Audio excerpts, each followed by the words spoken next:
Good evening, ladies and gentlemen. Would you please give a warm welcome to the host of the Happy Hour, Chris Lane Sr.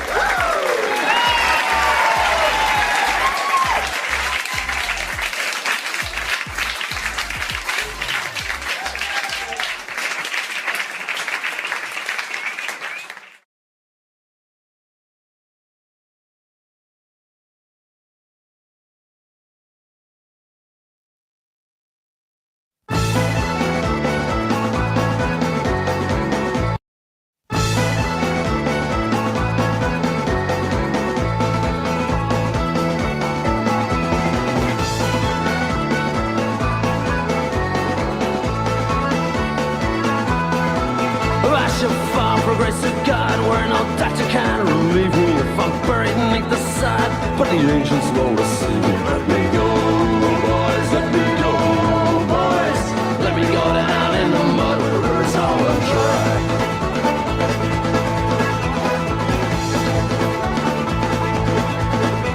This land was always ours, was the proud land of our fathers. It belongs to us and them, not to any of the others. Let them go, boys, let them go, boys.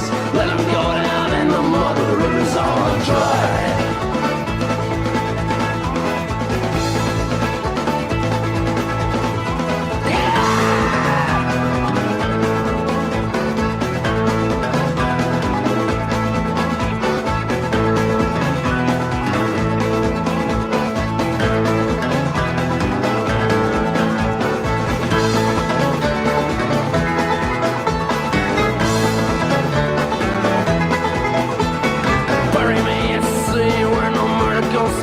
If I rock upon the waves, no coast can lay on me. Coming up threes, boys, coming up threes, boys. Let them go down in the mud where the rivers are dry.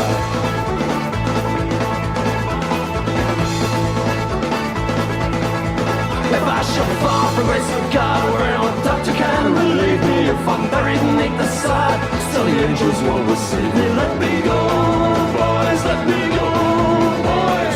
Let me go down in the mud where the rivers are dry.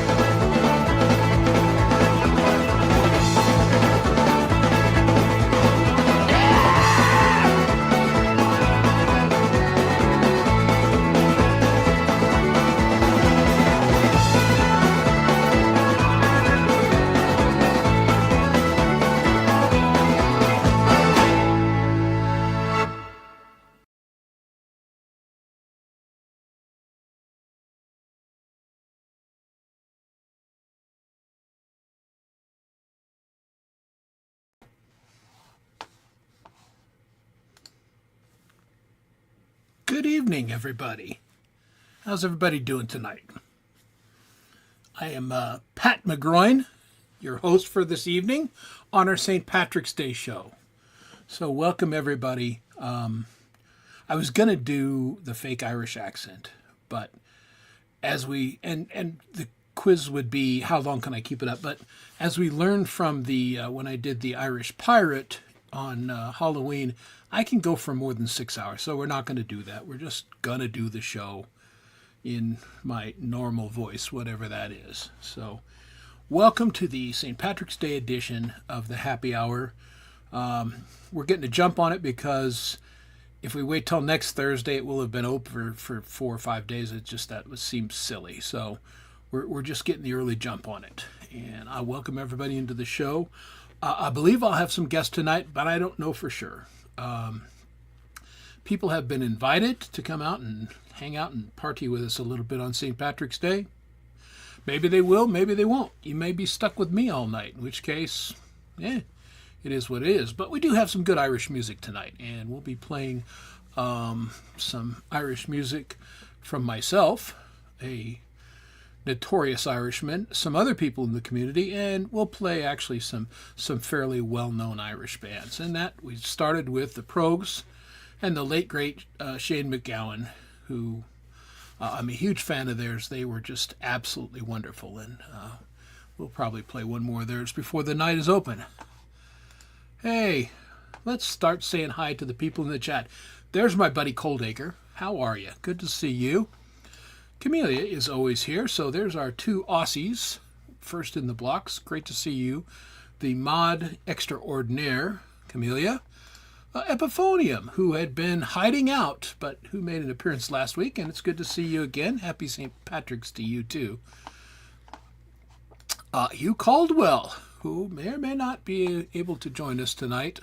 I hope he does, for the simple fact that we can listen to his rich Scottish brogue, and that would lend a nice bit to this show, but he may not be able to come on, because it's a stupid time for him.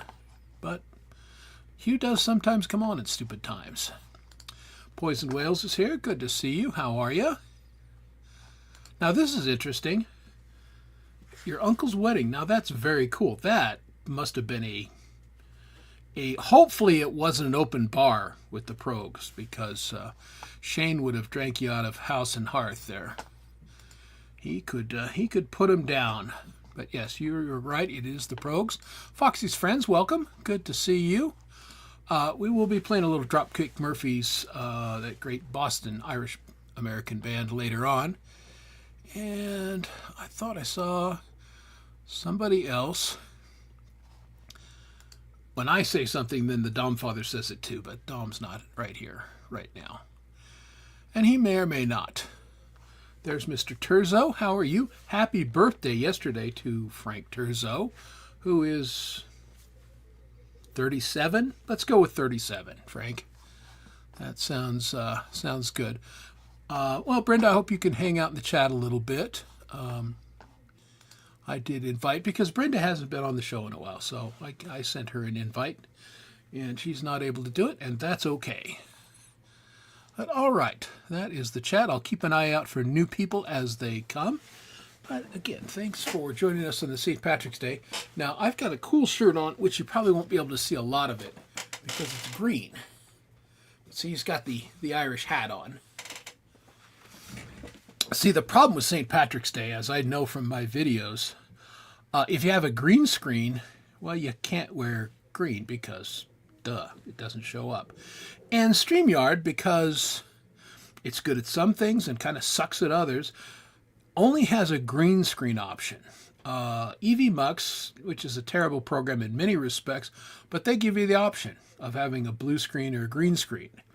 If I was on EVMux, I could be wearing all green and it would be wonderful, and you could see it because I put the blue screen up. But I can't and I don't. So here we are.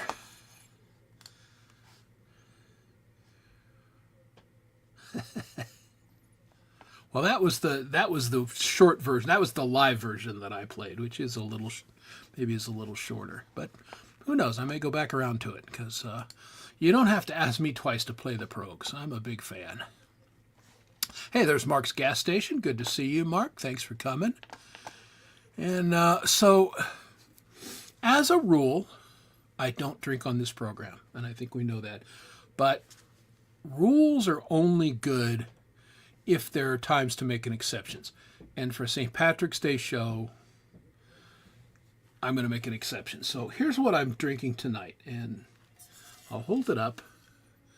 Tullamore Dew, a fine Irish whiskey. I've loved it for many, many years. Now, this is I'm taking a chance on this, because you see, this is Tullamore Dew honey, which is it's a little out there. The liquor store that I frequent in the neighborhood here is owned by, I think, Pakistanis. And I think they got a deal on it and started panicking that maybe it wasn't going to sell.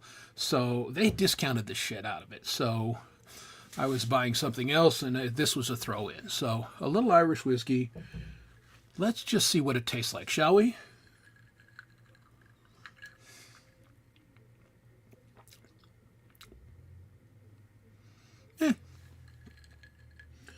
Tullamore Dew is pretty light to begin with, and that adds a little sweetness, a little honey, and I think the ladies would like it a lot. It's pleasant. It doesn't pop you in the mouth and say, I'm fine Irish whiskey, but that is a tolerable choice for this evening, so I'm glad to have it. Yes, cheers to the exception of the rules. Never heard of Tullamore Dew. Seagull Squawk Rock. Well, we should change that. go to your liquor store if you do drink, and I know some of you guys don't, but if you want to try Irish whiskey, Tullamore Dew is a very fine. It's one of the older distilleries in Ireland. They've been doing it for a very long time, and it was out of business, and then it got reconstituted, I think, in '64, and they've been making it again ever since. But they were like from the 1700s, so a very old distillery, and I think you would like it. Hello. Oh, post my channel link. Okay, I'll do it, Charlie, just because you asked so nice. And see how I just serve people. There you go. I'm putting it in the chat right now, which you'll be able to see on Dom's channel. And you can come on over, Charlie. And Charlie is one of the many fine performers that we get on Fridays. Of course, Charlie does a number of shows, does Sundays and Tuesdays and other days that he feels like it. But Charlie always follows Valerie on Fridays. So Friday, it's a heck of a lineup. There you go, whiskey-flavored toothpicks. Hey, I see, there he is. Hey, it's Pete Johns, studio live today. How are you, Pete? Here's to you, mate, and congratulations on 9 years of running your channel. That's pretty stinking impressive. I've only been doing this 2 years, and I don't know how the hell we've even gotten this far. So good on you, Pete. Well done. And thanks for a great channel. Pete is one of the people that plays your music and teaches you how to use apps and gives a lot of general information. And I think Pete talked, was it today, Pete? You talked about Blue Sky, which was interesting. You know, social media, Blue Sky is like an echo room for people of a liberal mindset. Rumble is a echo chamber for, you know, more conservative mindsets. You know, they are what they are. I was on Rumble briefly. And I wasn't that impressed with it. I looked at Blue Sky, kind of the same deal. So, you know, if any of these ever do anything where you get musicians there and there becomes a little mass and it starts to become a thing, then these channels will be interesting to look at. But that has certainly not been the case with Rumble, and to the best of my knowledge, that's the case with Blue Sky as well. It just hasn't really reached any critical mass in that. So, and I did say, hi, in case you missed it, I did say happy birthday to Frank. Happy 37th birthday. Well done. Shame it's not Scottish. Yeah, well, you know, nobody's perfect.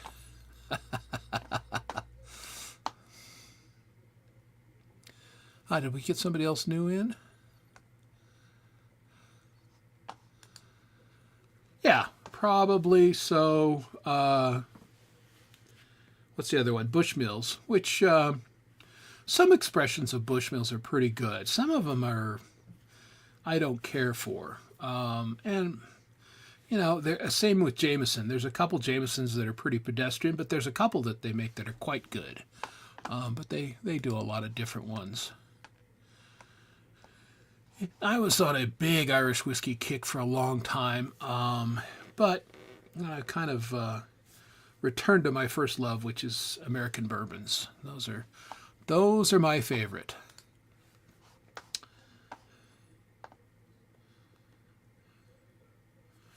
Yeah, that's the one thing that I disliked about Rumble is you had very little control over what was going on there. And I did not care for that. So, yeah, I'll have to look into that. And guys, check out Pete's channel because Pete does the hard work for us. He digs up the answers and points us in a good direction, which is very helpful, especially those of us.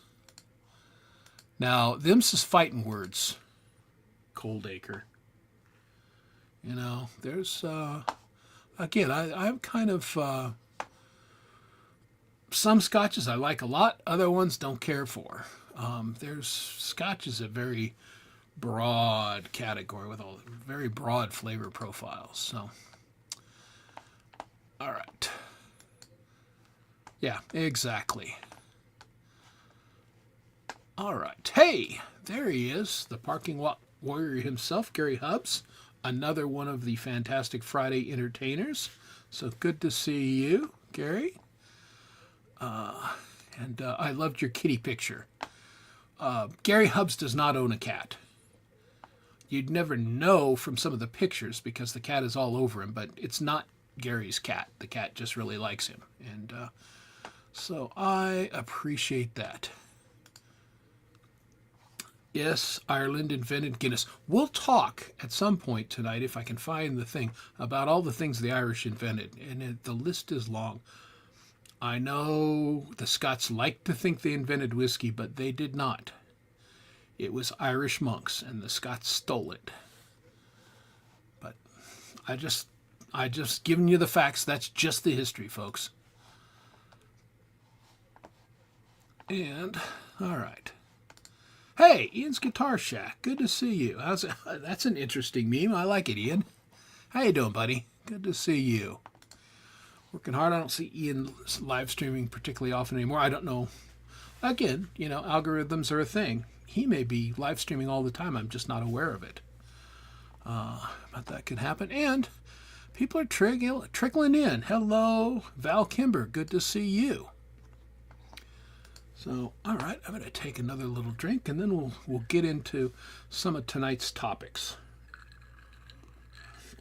So first, and let's do the bummer right away. Let's tear off the Band-Aid. I know most of you know Russ 8089, and if you hang out on Jade's channel and any of the roasts, Russ has often come on with his dear mother Dot, who is hilarious. Just a feisty older woman. But Dot passed away sometime today. So pretty sad about that. She was a delightful lady, and it had been a tough year for Russ. And so just we're going to have a bit of Irish wakeness here in the Irish mourn the deaths, but we like to celebrate the life of the person. And we've seen Dot for a couple years on Jade's channel doing the thing. One of my greatest things of all time is when she listened to one of my songs on the roast. And for those of you who don't know, you submit a song and Jade and Dot and Russ proceed to just rip the shit out of it. And everyone in the chat, we're usually very nice and very affirming, and we just get vicious and just tear the hell out of one another, all in fun. So, you got to have a little bit of a thick skin, but it is in fun. And Dot was amazing. On the show I was on with Gary, and I think it was Gary and I back to back, as a matter of fact. And she just said she didn't like us because we had grandpa beards, and we just, it wasn't for her.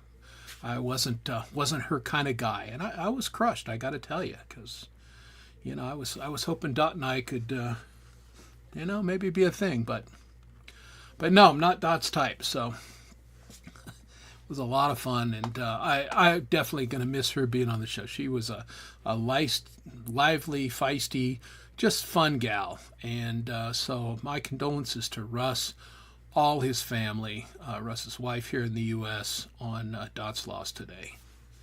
And if you know Russ and you have like his email or his channel and everything, send him a note and just give him your regards. Yep, that's exactly right, Hugh. We want to celebrate the life. We all have an expiration date, and we don't know what our expiration date is. So, when it comes, hopefully, you guys will do this when I'm gone. Celebrate that I came on this show and was an idiot every week for your entertainment. Bad eye and all. Hey, I see Lori's Mishmash. Well, I kind of see Lori. Inside joke, right? Lori is in the Big Apple, entertaining clients and being all businesswoman-like. So... Yeah, poor Russ has had a ton of losses. His daughter passed away just a few months ago. So yeah, it's been hard. And so thoughts and prayers to Russ, who's just a super, super good guy. And, it is unfortunately. Yep, exactly. Yeah, she was the best. Just fun. All right. Oh my. I did not know that, Charlie. Shoot. Really? Well, that's a shame. People come and go, and it's hard to keep track. And at some point, I had noticed that I hadn't seen Karen in a little while, but I didn't think that much of it. Well, that's a shame. So, anyone who knew Karen well, my condolences to you. That's a shame. Thanks for letting me know, Charlie, and thanks for letting everyone know.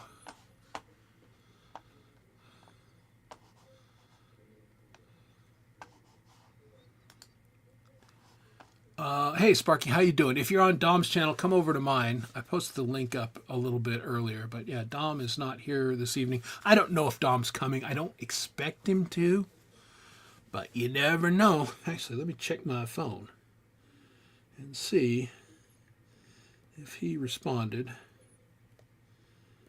earlier. Nope.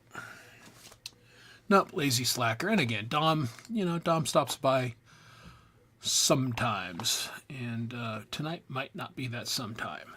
We'll see who drops by. Again, maybe nobody. Yeah, I had seen her.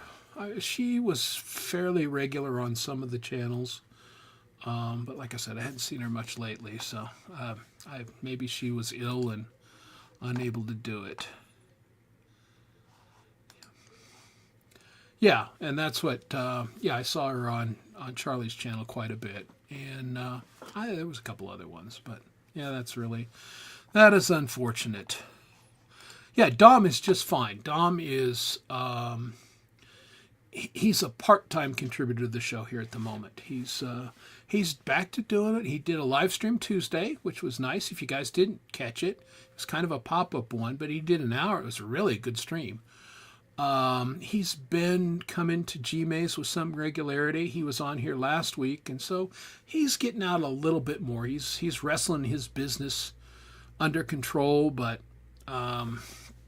he's a little bit in and out still, and probably will be for the foreseeable future.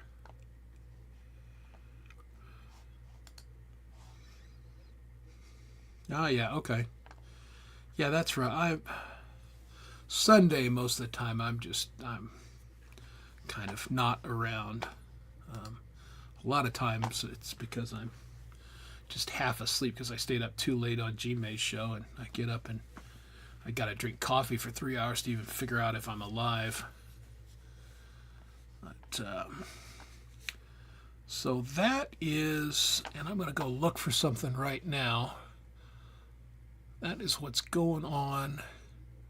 I think we have an update on,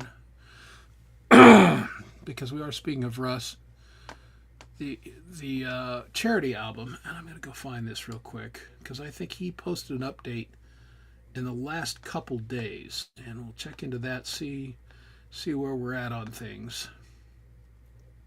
And then I have a little bit of news about that. How fast can I scroll? Pretty fast. There's Russ's channel.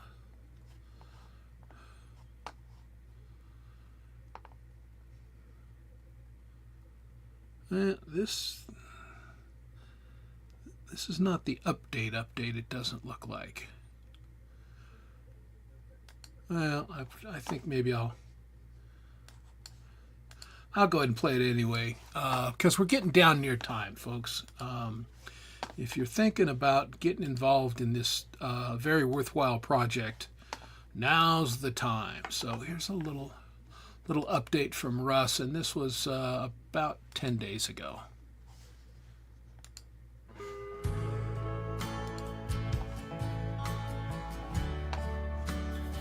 Hello everyone, just an update on the Music for Life charity album for Canada this year.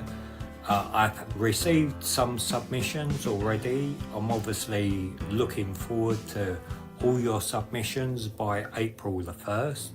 Obviously, I don't know how many of you are going to be submitting tracks, but we are working, getting it onto the hospital radio stations in the UK like we did with the first album. They're really just kind of waiting for me to set up and send them stuff now. So the groundwork's done now. So I hope to receive your tracks by the 1st of April. Can be any genre, preferably under 5 minutes, and this is going to hospitals with children, so I'm gonna have to say there's no swearing. That's the only kind of limitation. So if you want to send your track to me, there's a Google link in this description, and also you can email me on russ8889@aol.com. The tracks I've got, I've listened to, and they're great. So it's sounding like this is going to be a good one again this year. So hopefully you can all submit your tracks by April the 1st for this project. Thank you very much. All right, there it goes for us, 8889, which is fantastic. But I think I mentioned on last week's program that I sat out Lori's Friday show, which I like to go to normally, because I thought if I can't come up with the song Friday, there's no way I'm going to make this album. And Friday came and went, played with a couple ideas, didn't like any of them, and I thought, well, I'm going to miss this album. I'm not going to be on the album this year. And then yesterday morning, something popped into my head, and so I got out the guitar and I started playing with it, and it was like many of my songs, it just lightning struck. I had the chords in 15 minutes and played with the sequence a little bit. The lyrics popped into my head right away. And it wasn't the song that I was planning to write for this album, but it's the song apparently that I needed to write. And, you know, based on a little input I got from other people, that, yeah, this is the right one. So I had the drums programmed in an hour. The scratch vocals were actually pretty decent, and I just replaced those today, and I'm going to do the bass and lead guitar this weekend, and should be ready to master by next week. So just like last year, I didn't think there was any way in hell that I was going to be able to be on this album, and then lightning strikes and there it is. So yeah, I'm pretty, I really like the song. I think it's going to be a good contribution to the album, and I'm very grateful that, you know, it came to me like that. So if you guys are out there and still think, maybe I can, maybe I can't, you still got time, still 2 weeks. So if you can pluck it out as I did here in the next few days, you could be there. And it's a great cause. You know, they raised a pretty significant amount of money, I don't remember the exact figure, on the first album, and it did get played. And so and I'm hoping that the second one does the same. So that's, yeah, I gotta say, you know, because I told Lori, if I come up with something, I want you to play keyboards on it.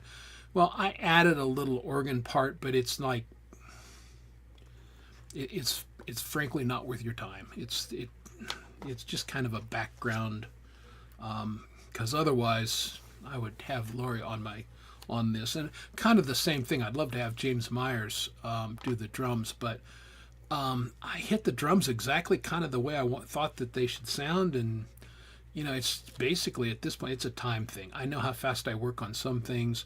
And if I can get the solo down by Sunday, then I'm going to make it no problem. But, you know, I can tend to overthink things and fiddle around a little too much. So not gonna do it this time. Just gonna buckle down, knock out the solo, and honestly, that's the most time consuming. I can get the bass done in 20 minutes because bass is easy for me. Guitar solos are harder, and those take a lot more work for me to get them. I mean, and again, if I had time, I'd ask a couple of my friends maybe to do it, but you know, they've got their own lives and everything, and I'm not gonna put that kind of pressure on anybody. That's no fun. Do it now. Yeah, well, I will send it to you for this reason, Lori, because I know how fast you work, and you may hear something and go, yeah, I can do that, and I think I could make that better, in which case. So when you come home tomorrow, correct? Yeah, tomorrow, just in time to do your show. So I will send you a copy of it tomorrow, and I'll give you the half-ass chord chart I'll do for it. And, you know, if something comes to you, that would be fantastic. But zero pressure, Lori. If you could, that would be awesome. If not, no biggie, no thing. So that was something that was weighing on me. I was really glad to get that done. Well, it's not done, but at least I went from having no song, no idea, to now I got a song. Now I got something that I can finish, I think, in the time frame. Well, as a matter of fact, Hugh, and I'll send you what I did today. It's exactly it. It is the B3 with the Leslie. It's exactly the sound. Because I love that sound, and it works really well on this song. So, yeah, crank up your B3. You know, the stick sound that you got, pretty close to that, Lori. That's what I'd be looking for. Hey, not visible. How you doing? No, I don't have a PayPal link. This is a Funzy channel. I'm not monetized. I mean, I have a personal PayPal link, but I don't share it out because, you know, I'm not looking to get money from anybody. I just do this for fun. So I appreciate the thought very much. I don't know. StreamYard raises the price again. I might rethink that, but yeah, as it stands right now, yeah, don't accept donations or money. You can, if you ever see me, you can buy me a cup of coffee, or if it's at night in a bar, you can buy me a whiskey.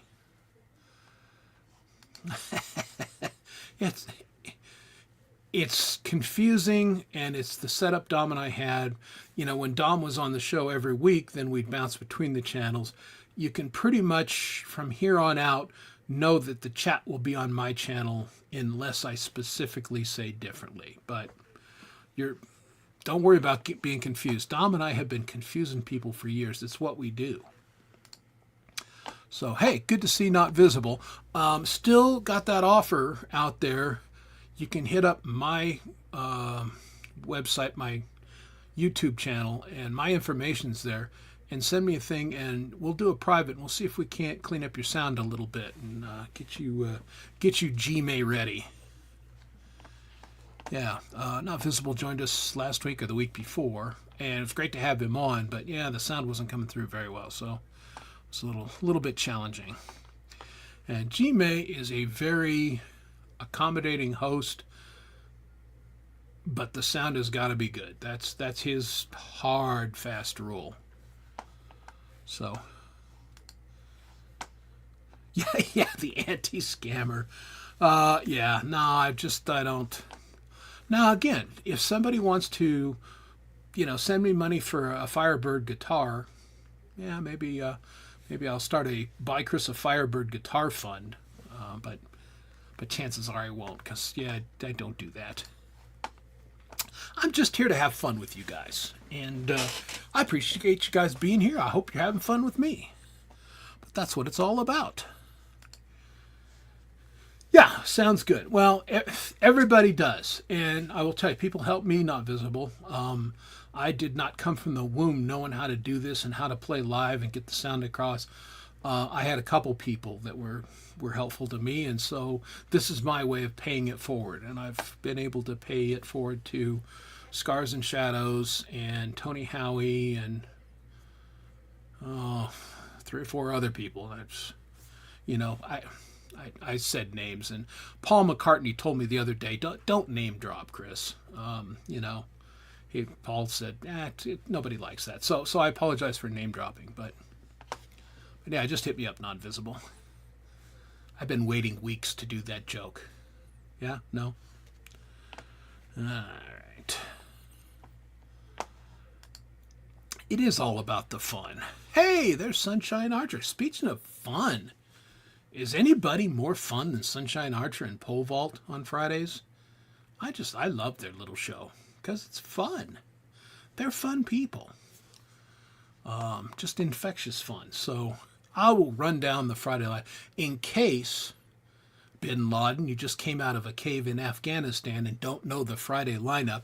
I will share the Friday lineup with everybody at some point tonight, just to remind it, to get it burned into your brain. Because Lord knows I need it burned into my brain. I had to write a note. And I'm not sure the note is right, but I did it. Okay.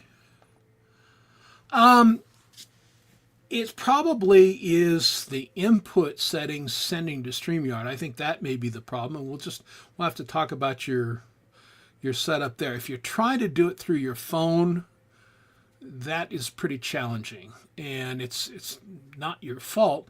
The bit rate on the phone is different from the bit rate on the computer, and most people who do it on their phone struggle. It's just the software that people use to stream in phones are not particularly compatible, so that may be the issue. But yeah, we can talk about it. We can figure it out.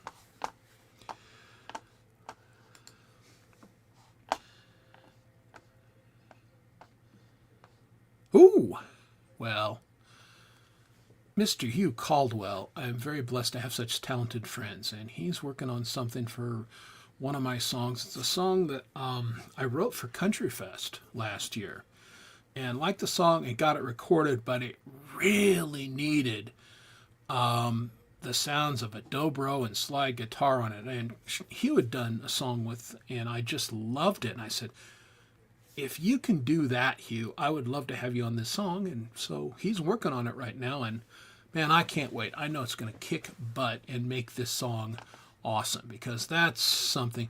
I suck at slide guitar. I love the sound of it. Love it, love it, love it. I've got my cigar box guitar over there. I play it all the time. But I'm not very good. I don't like the sound of it. And, you need to know when it's time to go out and phone a friend.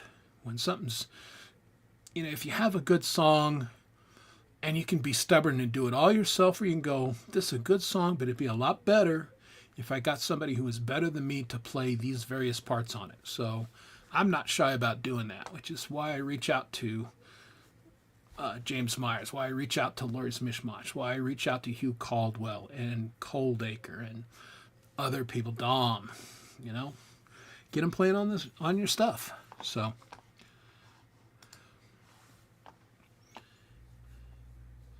yeah, Streamlabs. Again, there's a lot of good iOS stuff. I gotta say, I watch Pete's show, I watch Jade's. I do very little on iOS, but I can run it enough. Like if I get an idea in the car or I'm out someplace, I grab my iPhone and I can set up a recording. I can capture the idea, and so it works really good for me in that way. But I'm kind of locked into my desktop. It's what I learned on. I'm kind of used to it. So, yeah. Yeah, Gary set up, a portable rig, and it works basically flawlessly week after week. It's quite impressive. I'm with you, Pete. I think it's pretty neat.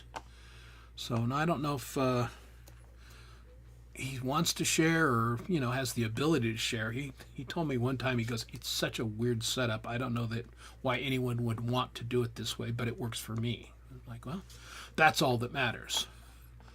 It works for you. I go live through GarageBand. Now, I'm not doing it tonight. I'm just using my desktop mic because I just didn't feel like screwing with it. But I've noticed here the last couple weeks live, my volume's a little lower than everybody else's. And I don't know if that's because of GarageBand. I don't know if it's because this Mac is loaded and running at 110%, is a little older, or I just need to change my setup within GarageBand. So I'm going to experiment. I've used Reaper in the past, and I'm going to go ahead and set up in Reaper and set up basically a new live streaming setup in Reaper, and just try it out and see if the volume is a little bit better / higher. I don't know if it will be, but I think I'm going to experiment with it in my copious free time this week. So there we go. He's hiding nothing. No, he stands out there almost naked in that parking lot, which is pretty impressive because it's cold out there.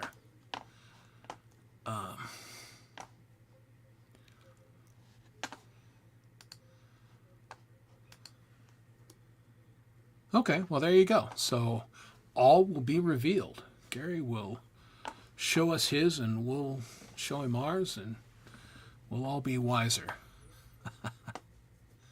Yeah, I love Gary's show. It's because Gary's show comes on at a time, usually I'm on with Lori, and Friday is my actual drink a little whiskey night. So I'm feeling happy after Lori's show. I'm relaxed, and then I'll have my second one during Gary's show, and just I don't even say a lot in the chat a lot of times unless I've got a good joke.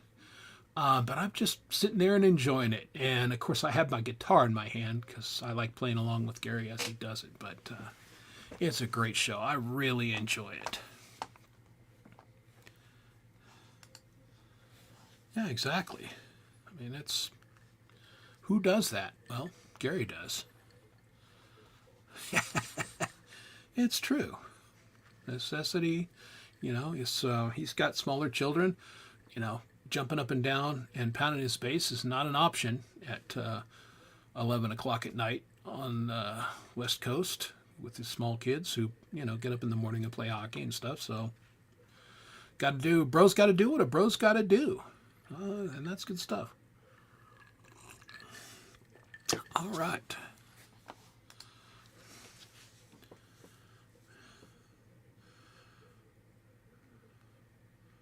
Yeah, well, unless I'm locked into working on this song, Larry, I'll be there.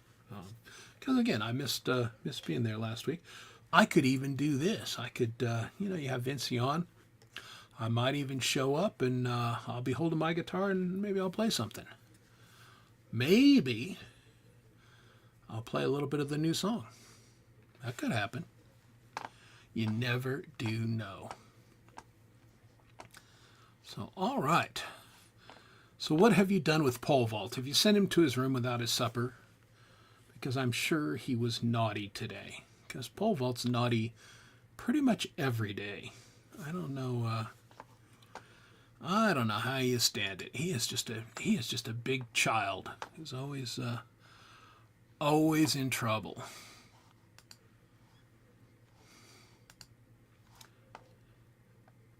Yeah, what was the puck count last week? It was either last week or the week before. He was almost perfect. I think he was one off from perfect. And I don't remember if it was last week or the week before. That's what Vince Janella does. He counts. When we get, up past 7 or 8, it's like I'm out. That's too much math for me. I can't do it. Oh, look at this. Huey's set up to play live, so there we go. Oh, was last week the off night? Okay. Yeah, it was the week before that you were almost perfect, but yeah, okay. Hey, sometimes you have the magic, sometimes you don't, right? All right.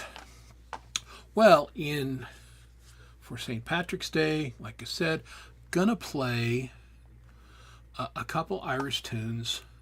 I think I've got a couple set up, but I think I'll play this one that I did a couple years ago.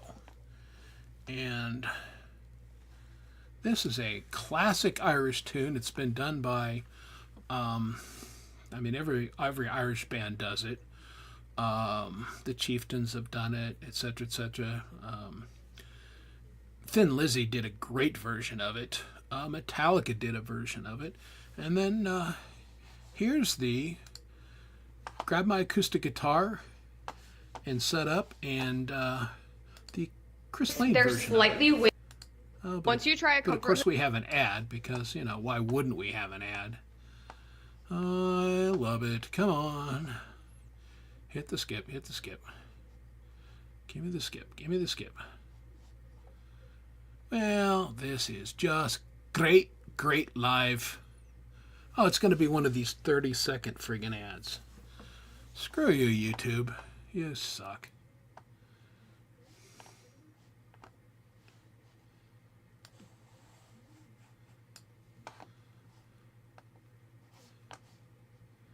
Wow.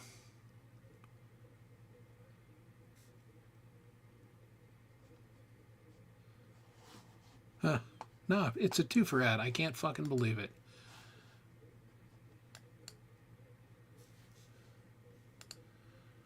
That is terrible. Okay. Now, finally, I promised it, I pimped it out, and the ads boned me. But here's my version of Whiskey in the Jar.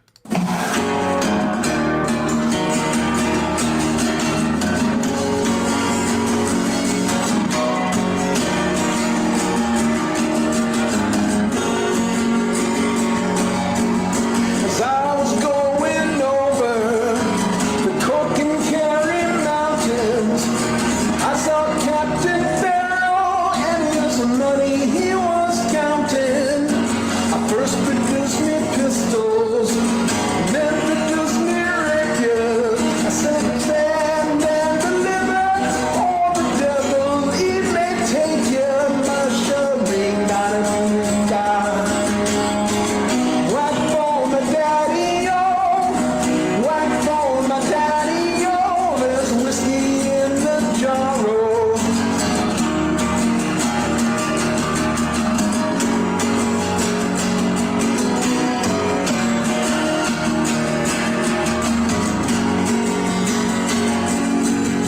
I took all his money, and it was a pretty penny. I took all his money, and I brought it home to Jimmy. She swore that she loved me, and that she'd never leave me. But the devil took that woman, 'cause you know she tricked me easy. My sherry got a new lie. Whack for my daddy-o, whack for my daddy-o, there's a whiskey in the jar-o.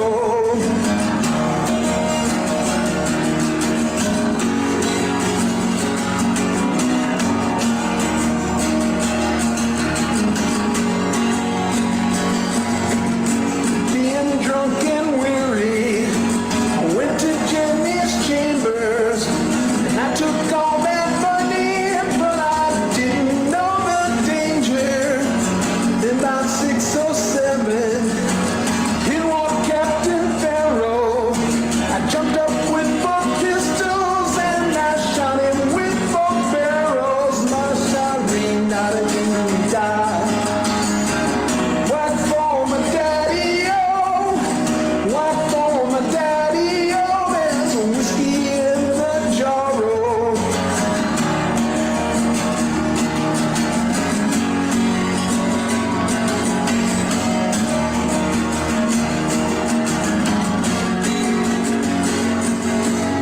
Some men they like hunting, some men they like fouling, some men like to hear the cannonball a-roaring. Me, I like sleeping, drinking whiskey. But here I sit in prison with the ball and chain upon me. Yes, a ring, da-da-doo-da. Whack for my daddy-o, whack for my daddy-o, there's whiskey in the jar-o.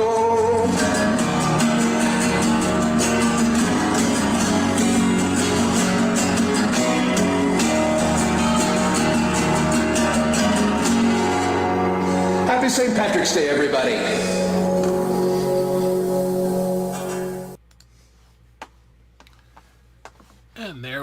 a little whiskey in the jar by yours truly. Love doing that song. It was a lot of fun. And that was done totally live.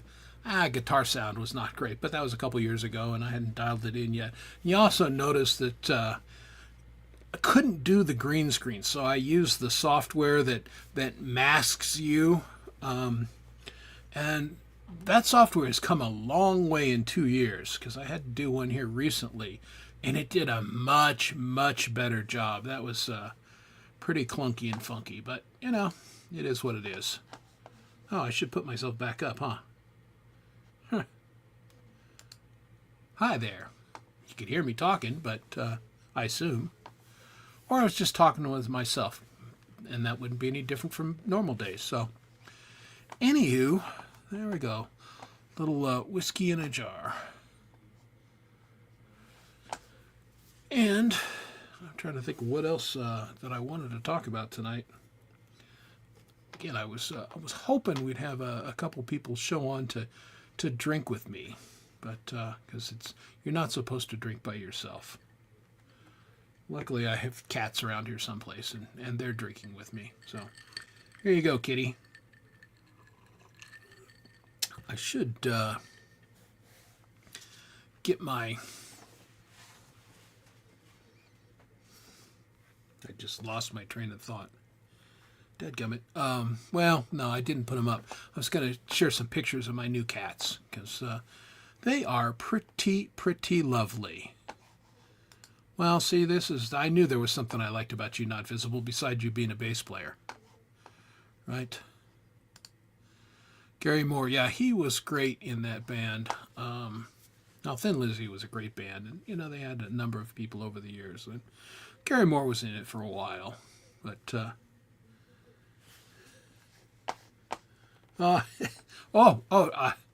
we have our guest, and I think it's going to be great to have this guest.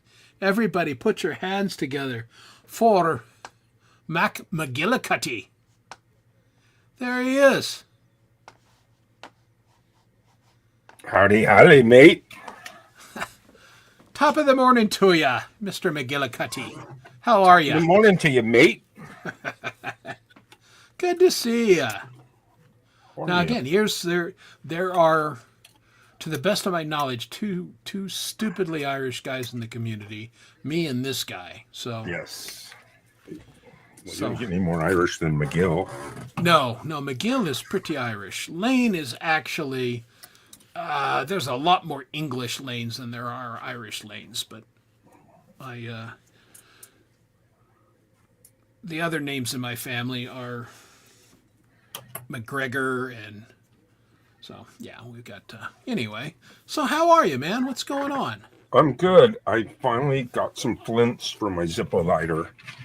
All right, flint in there. Man, back in the day, every 7-Eleven had all that stuff right there on the counter, but it's like an older technology, and now it's kind of hard to find that stuff. Yeah, I try not to use butane because of the deterioration of the ozone layer. Okay. Yeah, well, So I either use matches or Zippo. Right, and it seems like a small thing, but given the amount that Gary smokes, I mean, he's really looking out for the planet, folks.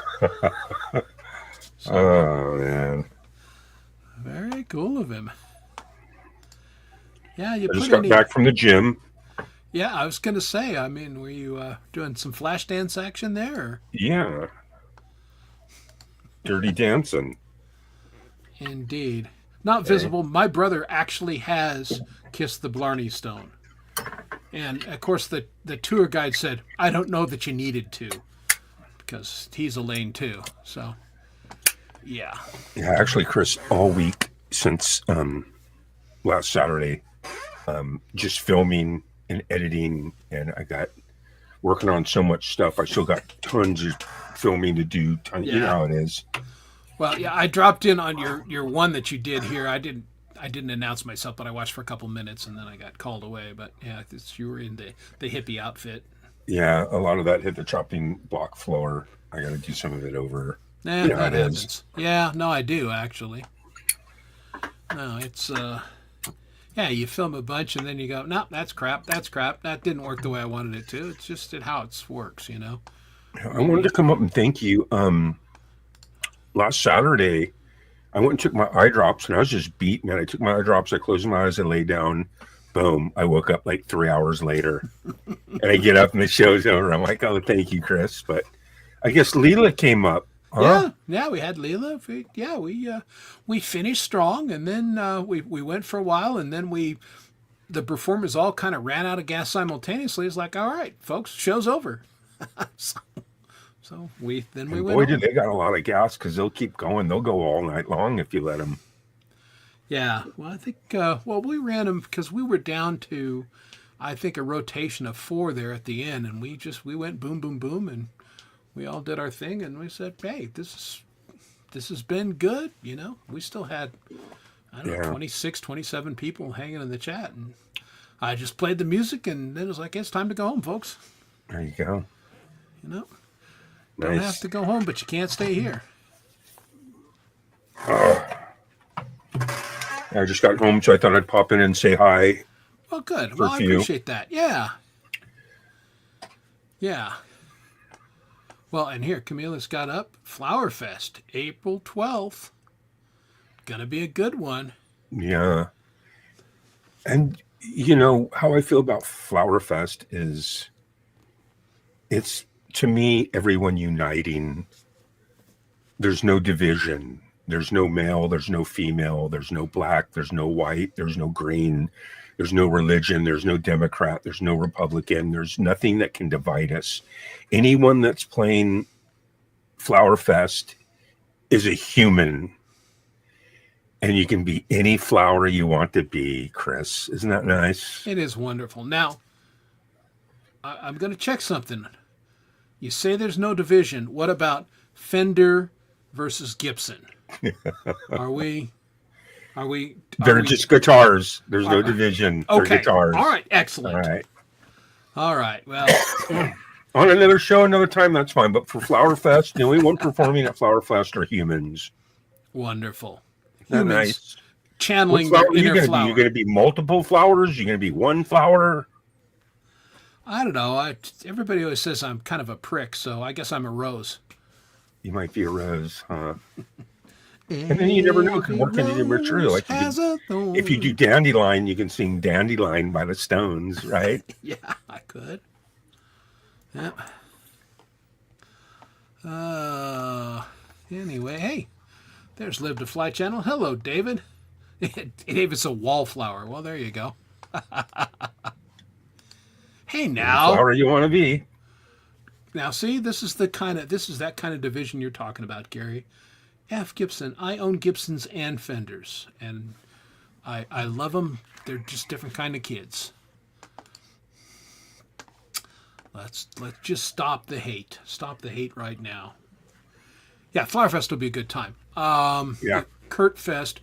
What a great way to kick off the year. Just a fantastic event in every way. And so I'm looking forward. It'll be a little different, a few less performers, but I know the quality will be right up there. Well, there's 14 people. Oh, what did I say people? Oh, no. 14 humans. 14 humans, okay.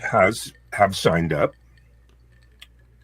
And, it's hard, Chris, because I'm like, there's a part of me that wants to chase people down and be like, hey, do you want to, the way I look at it is everybody's going to know about it. We're going to have some promos. If someone wants to play it, they'll figure it out. They got to come let me know that they have that slot open and that they want to do it. I'm not chasing anyone down. See what I'm saying? So that's fair. I mean, again, it is my personal belief. This is something that you need to do. You need to want to be there, and yeah. So, well, that's the thing, is everyone is wanted. Yeah. Everyone is included. It's just that you have to step up to the plate and say, you got to let me know that you want to play it. That's all. Exactly. That doesn't seem like a big ask. Yeah. Just send me a quick 30-second email what you've done this year, okay?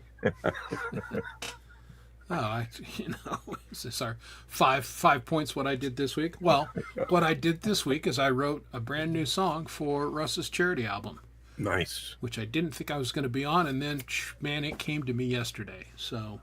Oh, and you dial it in, you got, because isn't the cutoff like April 1st or something? Yeah. So I'm going to make it. I thought I had set a deadline of last Friday. If I didn't have something, I figured it wasn't going to happen this year. But yeah, Tuesday rolled around, and all of a sudden I got a song. So, or I guess no, Wednesday. Today's Thursday, right? It's my show, so it must be Thursday. So yeah, yesterday is when it hit me in the morning, and by 3:00 in the afternoon, it was pretty formed, and I spent always nice today polishing up. That. Yeah, and that tends to be that way for me. I don't labor over things. I'll have an idea, and I've got a bunch of ideas that kick around, and then just everything clicks, and it just comes together. Yeah. For me, it's like I almost kind of equate it to like riding a wave. You get high on something or an idea, and then you give it everything, and you ride the wave, and you have other waves that are like on the back burner. Yeah. Well, it's like surfing. You're out there in the ocean, you're kind of doing this, and all of a sudden the right wave comes up, and you jump on your board and you go. And you ride it, man. So you hit a nice little wave and you rode it out. Did you just pretty much recording it right now in the process of dialing it in? It's basically done. I did, my scratch vocals were actually really good, surprisingly so. A lot of times I'll do a scratch vocal because I'm still playing with the melody and trying to figure out what it's going to be. And this one was like, the melody's there. So I re-recorded it just for better tone today. I'm going to do the bass tomorrow, and then I got to do some lead guitar, and it's done. Sweet. It's fun seeing Jade and Brad together, man. It's just so awesome, man. I'm going to pick out a couple clips, too, because I was watching The Rant a couple back.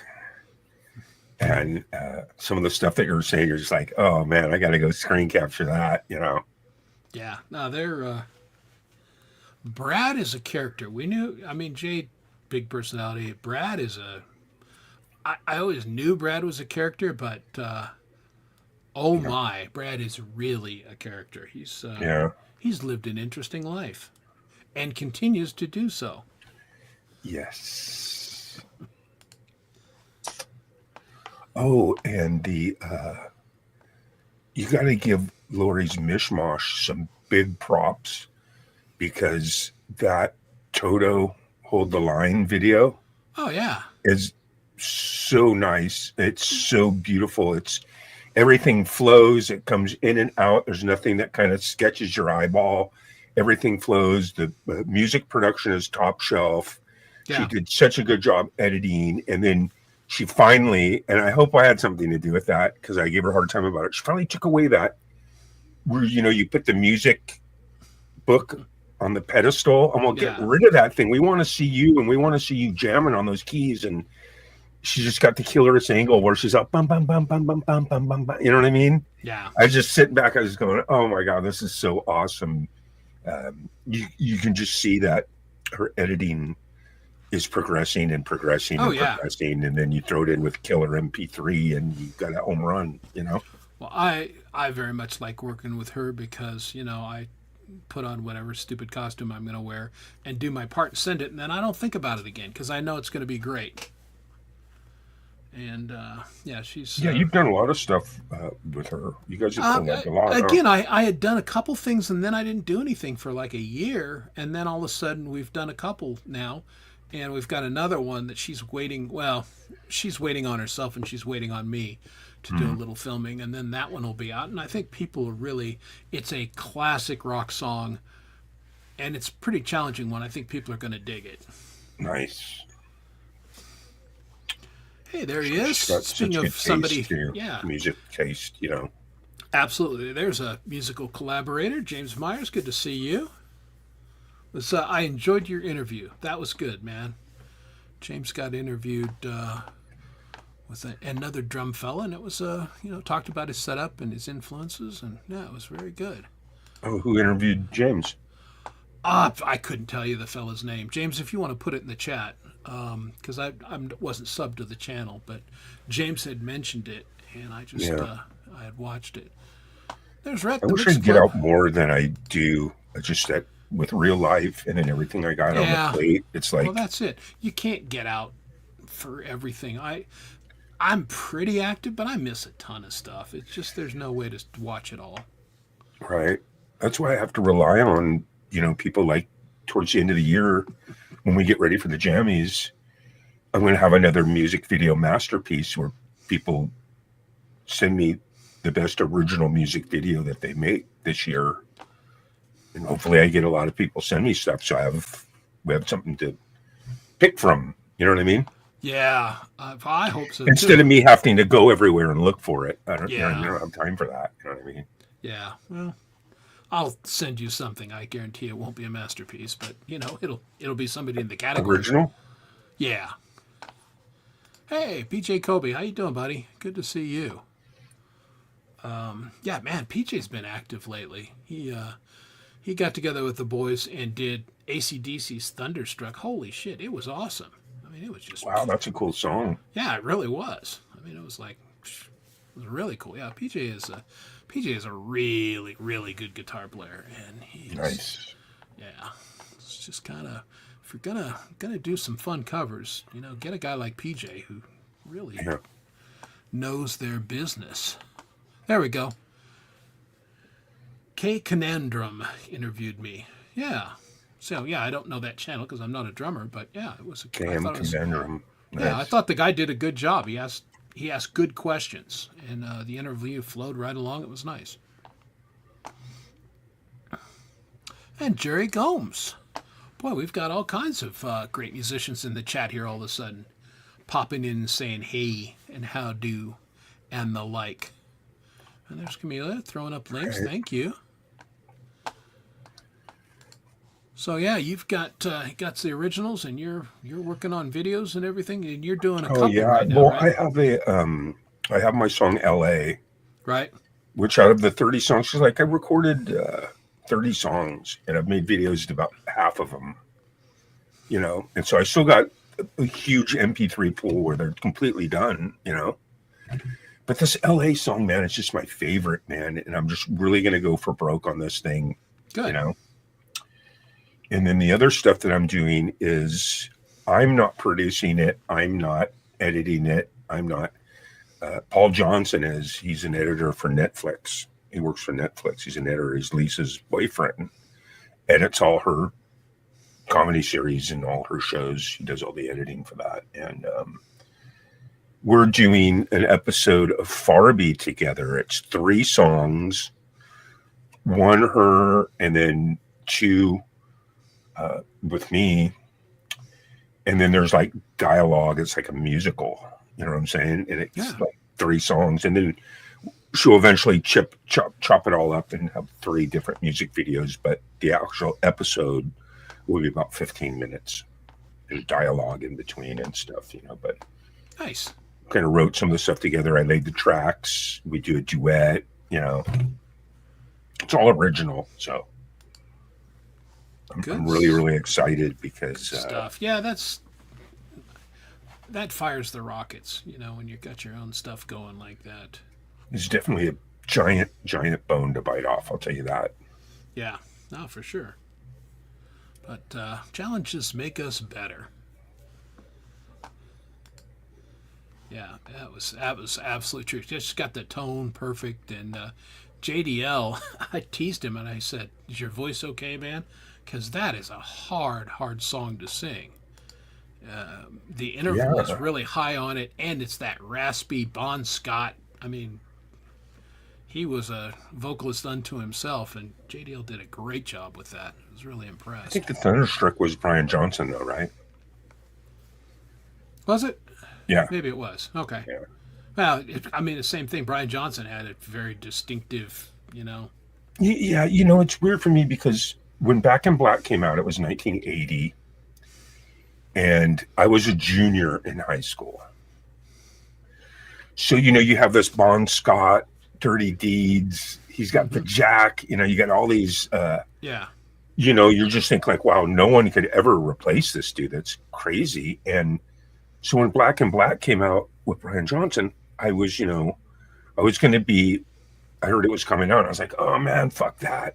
But when I heard it, I was like, wow, this is incredible. And then I saw an interview with them, and they said that one time Bon Scott and AC/DC went to go see Brian Johnson play with his band. It was like in 1979 or something, right? Uh-huh. And Bon Scott looks at AC/DC, the band, Malcolm and his brother, right? And he goes, wow, he would be perfect for AC/DC. He was saying that, and sure enough, he dies, and then Brian Johnson replaces him. Yeah, crazy, right? Yeah, that album came out. I was a freshman in college and was playing in my first couple bands, and we did Hell's Bells, and it was just one of those songs that I just,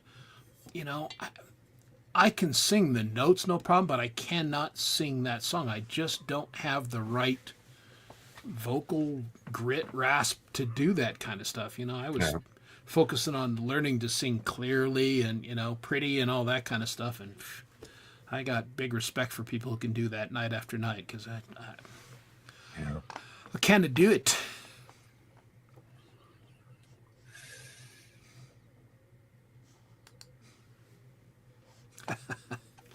Yeah, well, as far as I know, Lori hasn't roped you into anything.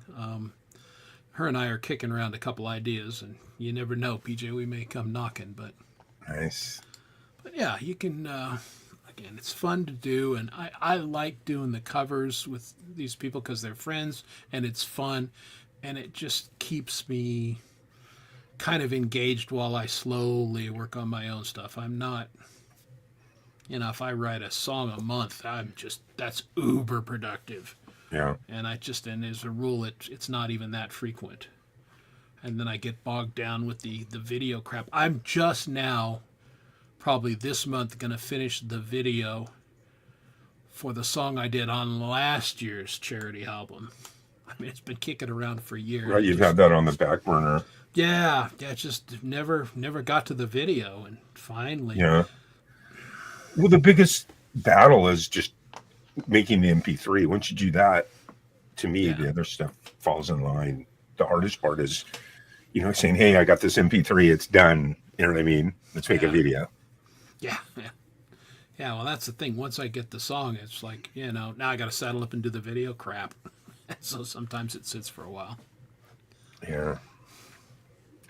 I'm doing a collab with Mr. Smith and Folk and Blueser. Yeah. I'm doing a collab with Shimmer Soul. Nice. And I'm doing the Lisa Noel. And then I'm doing 2 more videos with April Dawn. And then I'm doing LA. And I have my other video where I sent everyone. I don't know if you got it. It's got like a backing track. Yeah, I did. I've listened to it a couple times, and I have no idea what to do with it. That's just my honest appraisal of it. It's cool. Well, even if you do or you don't, because what's going to happen is everyone that sends it back with a track, that still might not even make it. Just depends on what works. You know what I mean? When I get them all, I'll try to mash it up, Yeah. Yeah, like I said, it's a cool track. And if you want to just jam over it too, Yeah, that could happen. Hit that distortion pedal. Start wanking. Just start wanking. Maybe do bass wanking. Do some bass wanking over it. Yeah, some bottom end wanking. Wouldn't that be fun?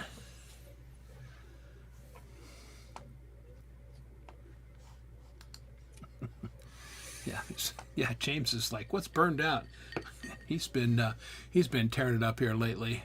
But there's so few good drummers in our community that, man, they can work as much as they want, because everybody's like, hey, bro, will you help me out? Yeah. But it was cool. I found, James is very amenable to working on originals. So I got him on my last original, and he did a great job with it. Nice. And Me too. I'm not a big lead guitar player at all. Lead guitar players are like a whole different breed. They're just a completely whole different animal. yes. Yeah, I'm with you. No, I'm not one at all. I play lead guitar on some of my songs, but man, I'm not a lead guitar player. I play a lot of the leads on my songs, but a lot of them I sub out too. Yeah. To people that just aren't going to wank over it. They're actually going to take it. They're going to write a motif. You know what I'm saying? They're going to analyze it for a while. Well, we have a saying in SWA, serve the song. So, yeah, you want to work with people who understand how to serve the song, and it's not about them or their, Yeah.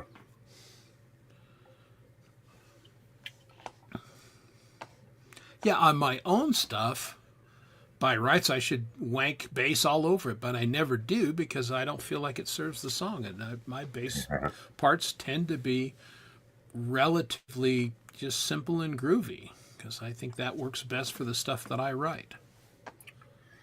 Yeah, definitely. It's hard. Like sometimes I think about how Wes just plays the bass and sings. That's pretty cool, actually. You know what I mean? That's tough to do, man. Oh, absolutely. Yeah, it's not a full chord melodic instrument, but he makes it that way, and it's kind of fun to watch. As a fellow bass player, I got great appreciation for it. All right. Well, I asked Sunshine earlier what she had done with this guy, and apparently he snuck out, and here he is. Everybody say hi to Pole Vault. Yeah, here I am. Oh my Lord. Yeah, Is that Irish? It sounds Italian. Yeah, it's, it's like ravioli. It's a meatball sandwich. Okay. So what's going on, Pole Vault? I just had a lot of irons in the fire lately. It's I've been pole vaulting, a lot and stuff. I tried to nail down that something for the charity album and the show and the regular working on the album thing. And me and Sunshine Archer, because I think everybody's bringing their A game this year. We've really been putting a lot of work into trying to make a quality product. Is that right? One would hope. I hate to call it product, though. Well, I mean, what else? Quality. Yeah. If people buy it, technically it's a product, right? It's some good shit, man. I'm telling you, this is some good shit. Good shit, bro. All right. Well, happy St. Patrick's Day, prematurely. Yeah. That's why I like it, premature. Yeah. Well, you don't have to. Between you and Sunshine, that's none of our business. Yeah. Hey, it's not about her, right? It's no. At my age, that would be a blessing, wouldn't it? Premature. Yeah, that's right. Yeah, that means you were kind of in the game for a minute. Yeah. But Sunshine really has been pouring on the steam on this album a lot. Good. It's the last, but it's been really crazy because I try to get a flow to an album, and the little short intro to this song was an instrumental that was 2 minutes long, and everybody's like, "What in the hell is he doing with that?" Then this one's 6 minutes long, but the thing is to go out of one flow of one song into the other song. The transition was going to be the 2 minute segue kind of, instrumental. That way, when you're just sitting back and listening to the album. And me and Dom were talking about it about a week ago. You don't really get a whole album experience a lot anymore. No, not anymore. It's a shame. With like Black Sabbath and stuff. Oh, man. There was nothing better than listening to a Floyd album, top to bottom. Yeah. I mean, it was just such a great sonic experience, and they spent hours figuring out exactly what you're talking about. Here, I've got this song. How do we flow into this next song? And it's a dead art, man. Nobody does it anymore because everything's a single. Right. I remember I was talking to Chad the other day. I bought the Mudvayne album, their first album, and I was like, oh my God, I saw the video. I heard a single off of it, and I thought, this is going to be a crushing album. It was the only good song on the album for me. I don't know. Yeah, well, that I happens. was like, yeah. I was like, what happened? Yeah. But, Probably because of the attention span, you know? yeah. Well, yeah, no, none of us have it. Even us old guys, our attention span is nothing like it used to be. Right. And that's why, too, like if you have a video of you playing live, like 3, 4, 5 songs, the last thing you want to do is just put that up as one video. If you want to chop it up into 5 songs and 5 videos, see what I'm saying? Yeah. Because believe it or not, a lot of people watch like the first song and then just bounce. Sick, you know? Well, it's like I say, I got on DistroKid, and I think that is not about any money for sure, but it gets you a lot of exposure. Yeah.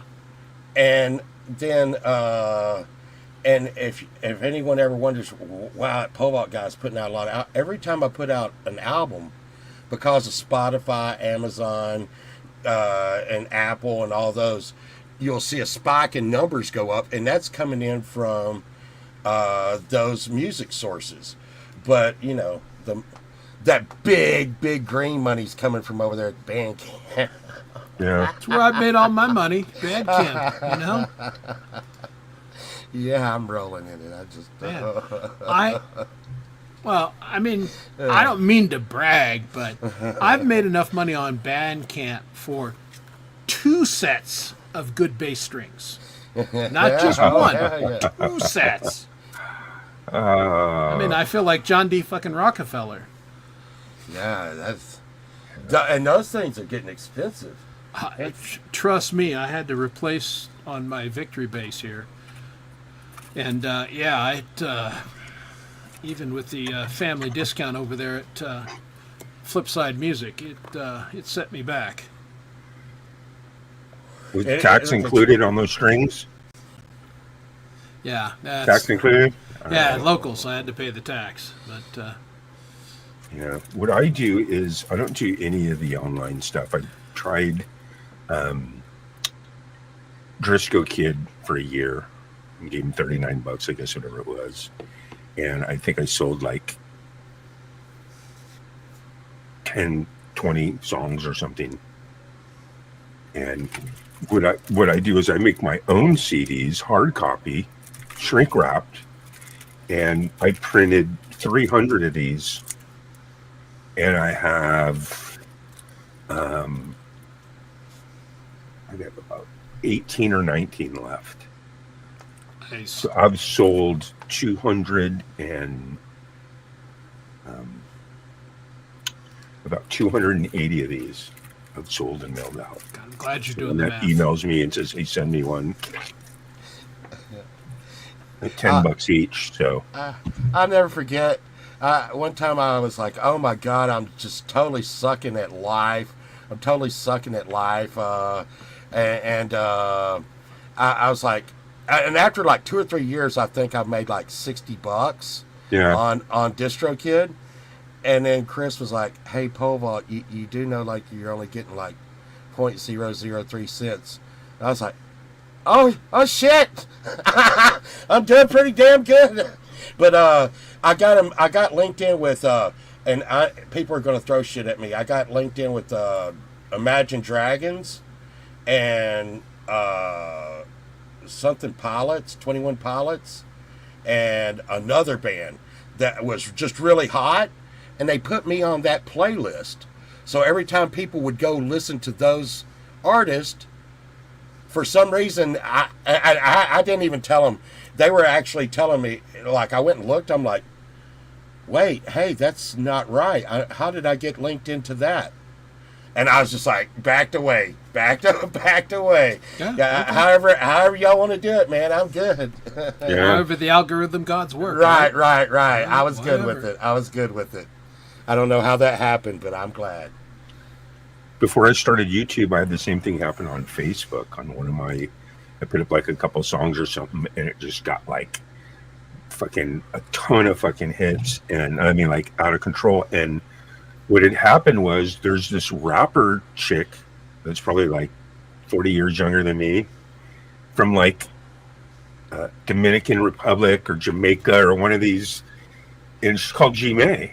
Yeah. And she's all and she's got like you know how they have like a little rap posse and shit, they all got their like little names, and they're kind of big. And what she did is she you know how it highlights blue, right? Well, the G May that she put up went to me when people clicked on it. See what I'm saying? And they get there like, whoa, well, this isn't what I thought it was. And then they bounce, you know. Yeah. She totally went a new direction. Yeah. Wait. She became male and white. What happened here? It's not what I expected. You never know. Yeah, it's crazy. You know, I get up some days and wonder what I'm doing. You know. Yeah. Again, like I was saying at the beginning of the show, I'm here for fun. I'm just making music. I suck at promo. I spend basically no time at it. I should do a little bit, but you know, I have a real job, and I want to keep my real job. So, well, this is my funsy time. Have you ever seen that shit I do on Saturday mornings? Yeah. Oh, okay. Yeah. Okay. Well, I studied under this guy that got a degree in sales and stuff, and he used to he ran a computer store, and he'd tell people, "Hey, get the hell out of here," and they'd say, "No, I want to see what you got," and and he would be like, "Okay, here it is," and they'd be like, "A computer for $300, I'll give you $250." He's like, "Okay, $325." He's like, "But you were selling it for $300." Well, now it's $325, and you wouldn't believe people would be like fighting to get in there. And so my Saturday morning thing, I'm like, no one talks about TMI Club. Nobody. That's first rule. But you know, it is like you said, it's fun, and we talk about anything, and it might be music, it might be hot tamales, but who knows? But don't go there. Don't go there. Because it's a secret. But yeah, it's just all the cool. And then the Friday night thing, that's Sunshine's love, baby, you know. Yeah, well, it's fun. Yeah, it is. Yeah, we all love sunshine, you know. We can take or leave. We gotta be honest. Right. But we love sunshine.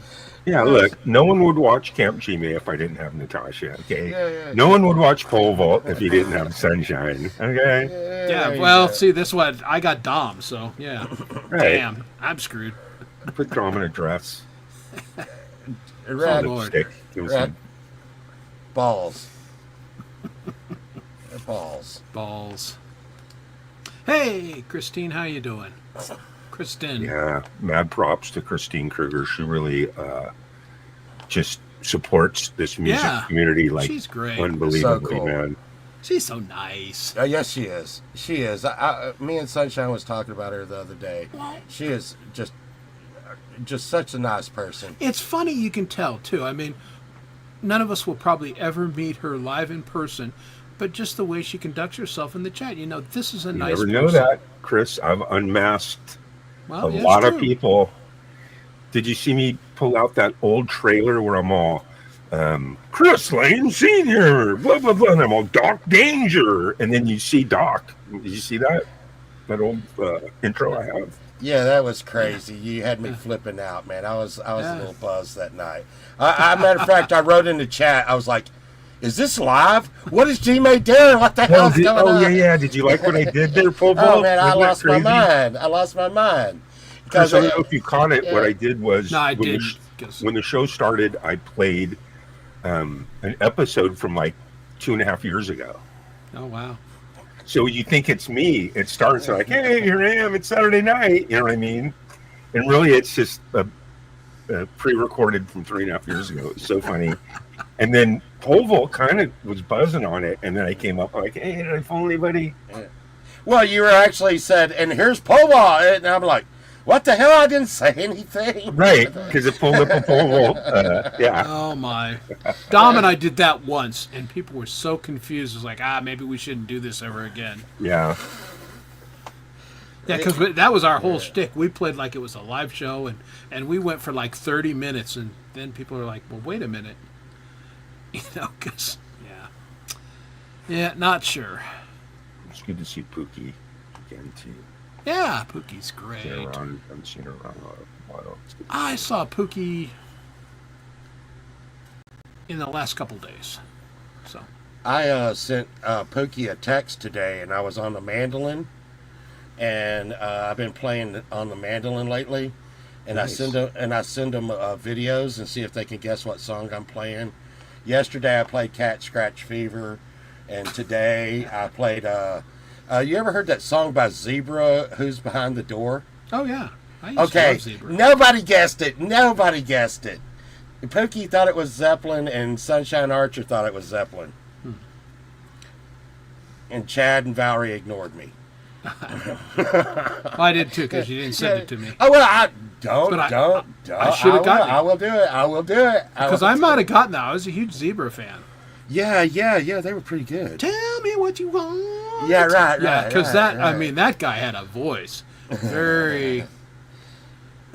Yeah, but I could see why people would think it was Zeppelin, the beginning of the song. It's hard breaking down the mandolin for people, Yeah. Well, again, that's on my hit list. My wife found one for like $60, and it was a good Ibanez one. And then I thought she was going to buy it for me and be nice, and she didn't. And I was like, but I can't bitch. She spoiled me rotten. She's bought my last 5 guitars, so Hey, I just assumed she was going to buy it for me, and she didn't. And I'm like, oh, hang on. Let's see. when you assume. Yeah. So I got this one, Okay. and it's a Washburn, Yeah. and it's from between 1900 and 1920, and Yeah, it's clearly an older one. I got it for $45, Nice. and they said, yeah, it's a wall decoration, and the lady had like wire hanging from it where you could hang it on the wall. Right. And it was in pretty rough shape, but I got it, and I was like, yeah, I always wanted one of these. And then I found out this runs for about $800 to $900. Oh, I Yes. bet. Based on that vintage. Here, stroke it real quick. Let's listen to it.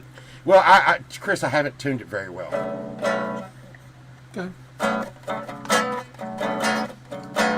But I tuned it for Cat Scratch Fever,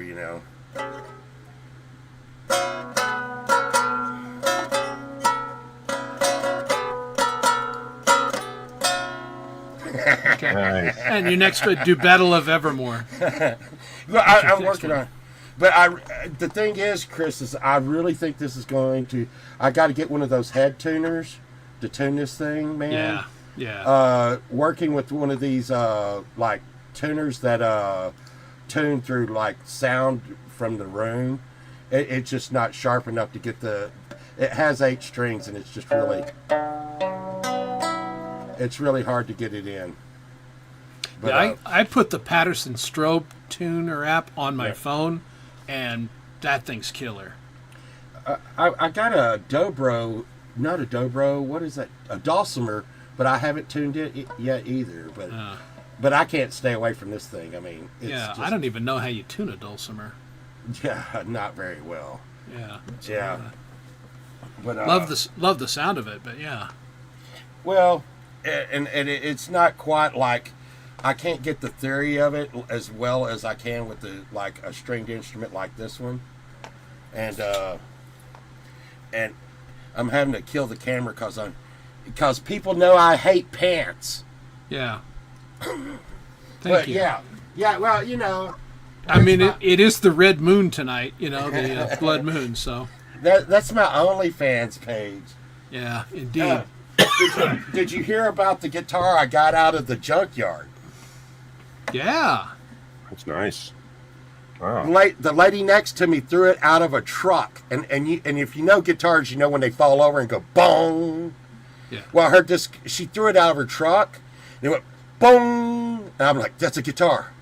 and I asked her for it because you can't take anything out of the dump you can't take anything out of the dump. Wow. And I said, ma'am, can I have that? And she's like, I just threw it out of my truck. I said, can I have it? And she was like, yes. And I grabbed it, and the guy from the dump was like, you can't take stuff out of here, sir. Put that back down. And that lady turned and went rabid on him. She was like, I just gave it to him. I gave it to him. He's like, so you met here to give a guitar to him? She's like, fuck yes. And hey, that guy was like, okay, all right. But it looked. Pulled your phone out and recorded it. Well, it looked really bad, and I didn't. This did not look this way when I got it. But it was coming on pretty rough. I was probably 30 seconds from that not being a guitar anymore. Yeah. They smashed over all her stuff with the steamroller, bulldozer right then. Smash. Okay. Then they told me to get the hell out of there. Get the hell out of there. In answer to your question, not visible, it's tuned opposite of how a bass. So the E is the high one, and E, A, G. Yeah, the mandolin is like opposite. Really? Yep. What? I know, weird. Oh no, I'm gonna have to work on that. Yes. Yeah, check that. Google is your friend in that. You can find out how to tune anything. I don't know how good a friend Google is, but No, it's a terrible friend. I'll try. Hey, we were speaking of you earlier. There he is. Oh He's yeah. the newest denizen of Down Under, Brad Example. What's going on, man? How are you? I'm going to be performing a Brad Example song Saturday night on Jammin' with G. I love some Brad Example. Yeah. I could listen to Brad all day long. Yeah.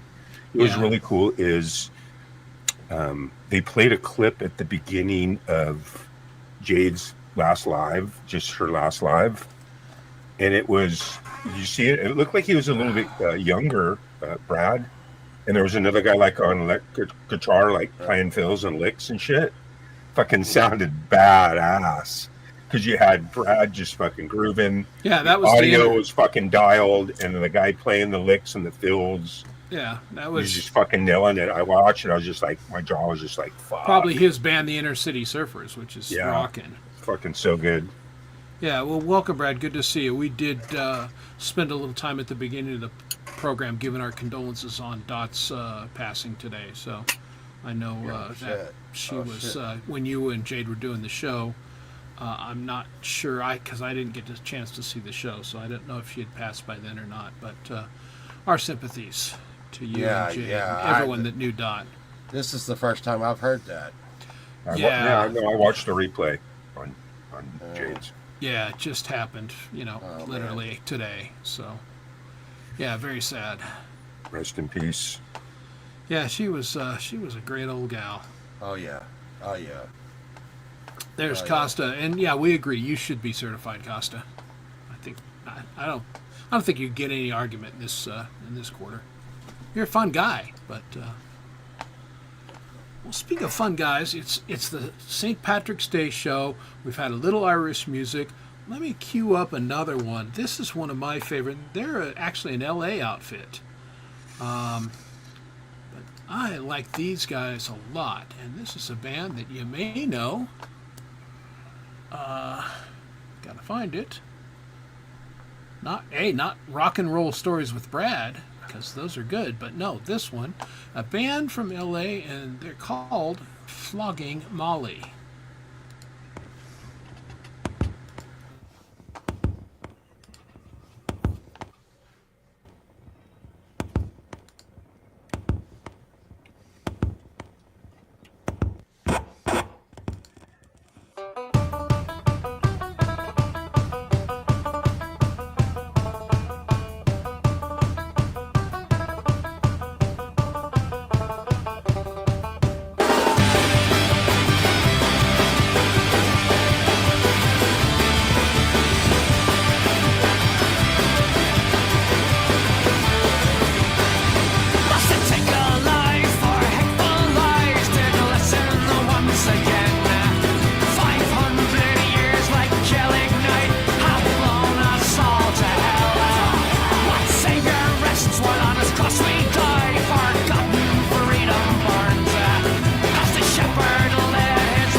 And there we go. I haven't seen them in a while. Yeah, now it's been a few minutes, right? I'm a big fan. Yeah, I like Flogging Molly a great deal. And Pookie Ann knew that, that guy was from Fastway. He's the principal of this one, who was a harder rock band. So good on you, Pookie Ann. Well done.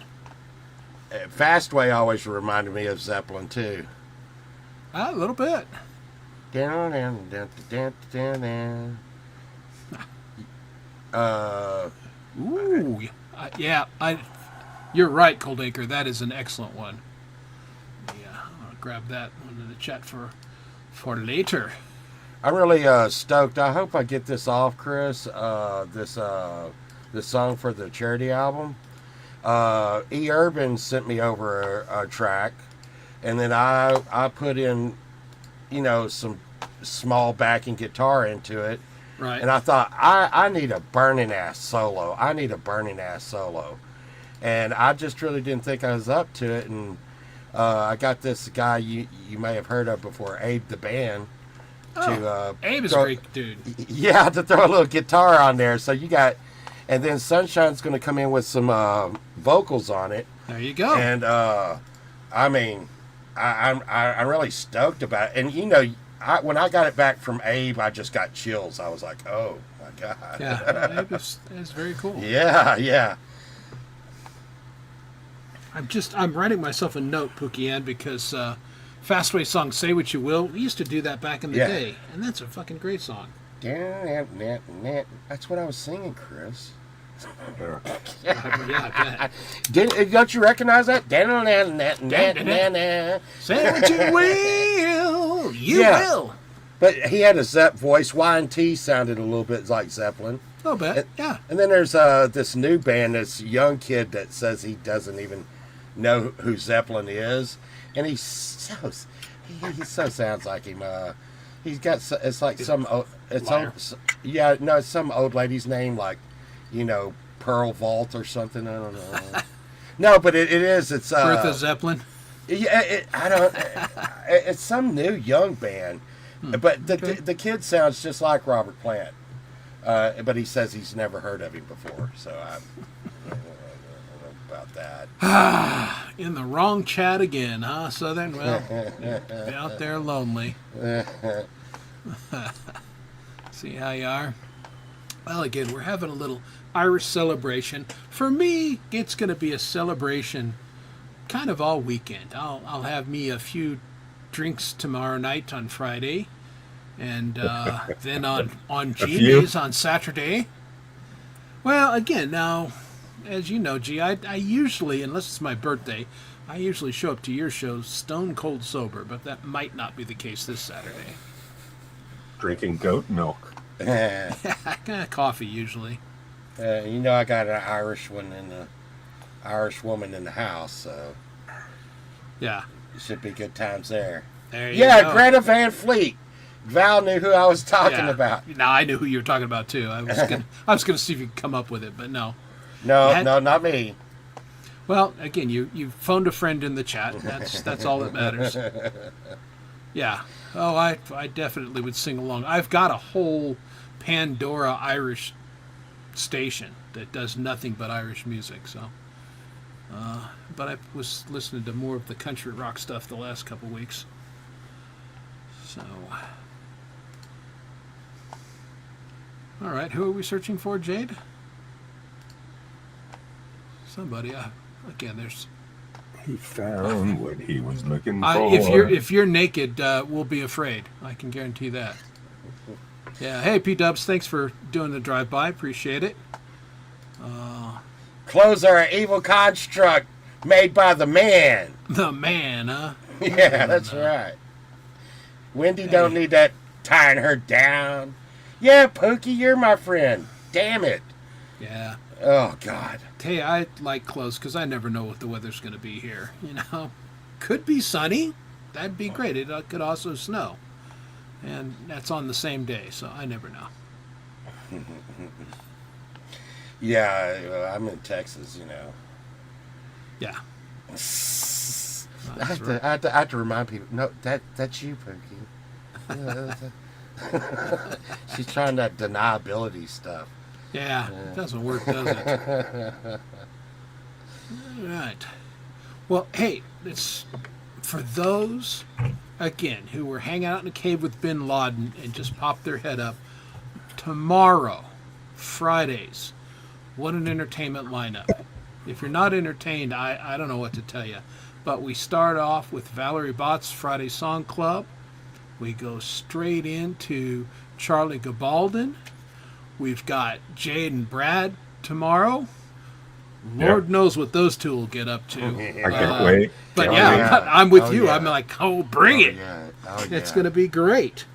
Then we've got the weekend warm up with Sunshine and some other guy. Ow! Ow! I'm gonna tell you, after last Friday, I don't ever want a kebab again. Yeah. That's just saying. Yeah, for sure. Then, of course, Loris Mishmash. Yes. Freedom Redbird has her Friday show. Yes. Manny Independent. Then Gary Hubbs, the Parking Lot Warrior. And we're going to wrap it all up with Midnight Chill and the Great Leela. So, guys, it's top to bottom great entertainment. If you're not entertained. Oh, and I almost forgot because they don't do it every week. But this week again, we're going to have Smith and Valerie doing one of their song sessions. So, and that slots in. Yeah, those are fun. So yeah, those are great too. So, boy, all kinds of fun stuff to watch, folks. Right, and if I'm not mistaken, next up on the community pulse is Jade and Brad. Did you know that? Yeah, Frank is. Now, I can't wait for that. Get 2 hours. Whenever you can get 2 hours of Jade and Brad, you're in good shape. Well, I gotta say, Frank has been clean and sober for many years now, and after this week, let's hope he can stay that way. But turning the show over to those two, that's hanging it out there. I'm just gonna say. You can There's just say television Jade out the and Brad. window. You can just say Jade and Brad, and I start laughing. I just start laughing right there. I'm like, oh, this is gonna be good. Well, last week, Brad's stories, and I'm just like, you don't say. Right. I'm going to go. Better not mark that private because as soon as I'm done here, I got work I got to do getting ready for the show, and I'm going to go grab that clip. I couldn't believe it. I'm like, what? What did he just say? Well, I'm getting that clip. I said that about 20 times during that show. What? Remember, nine is the correct number for a happy relationship. I was like, oh my God. There's a bunch of clips I've been wanting to get. I just don't have the time, It was just laden with gold. Let's just say that. Oh, it's too funny. Right. I still think Jade topped Brad on that. I really do. Well, again, Jade's got good stories too. Oh yeah. Let Brad do his thing, and then just like, you know what? Here, how about this story? Like, it's the old one-upper. Yeah, it was. Which was pretty entertaining. But yeah, it's been great. Brad's played live a couple times, which has been fantastic. He did it the other night because he was supposed to do the open mic, and they screwed him out of it. So just went on. Jade just turned him on and said, going to bed, have fun. Yeah, and she's turning the knobs and making it sound so killer. The audio is just sick, and then you get classic. Well, that's it. For example, you can't go wrong, man. Yeah, she's got a great studio and a great setup, and Brad is like, here, play your guitar and sing. And that's why I always like that too, man. I'm telling you, when you go in the studio, you have someone that believes in you, and they're the one recording it and turning the knobs and moving the levers, and they're trained. That's what they do, And then you're in there saying, okay, here's this and here's that, and here's it, Well, versus, just being in the studio by yourself and having to do it all, right? Exactly. Oh, shit. Y'all are going to trigger Sunshine. Well. We did this last song. We probably did this last song 5 times over and over, and we would discuss what we thought it was going to do after the song. And the song's nearly 6 minutes long, so we would have to go all the way back. And But it was really good. We've been working good together. We haven't broken chairs over each other or anything. That's good. Yeah. And we really do get along really good until we get in the studio. Well, but I that's think, typical. yeah. I mean, Hugh Caldwell had a front row seat to this. You know, Dom and I have very similar ideas in music and everything, and we've worked together a number of times, and we fight like an old married couple because Yeah. And Dom we is a are- bit strong-willed, and it might surprise some of you that I'm a little bit opinionated as well, so it can be. But again, you serve the song. Everything that we've done together, I'm super proud of. But you know, it's a little agita getting there sometimes. But it's always great when one person comes up when another person comes up with a great idea for what you've done, and you're just like, so Sunshine in this one whispered something like "away," and it was just like "away," and it just sat there dead, and I'm like, I'm going to repeat that 6 times.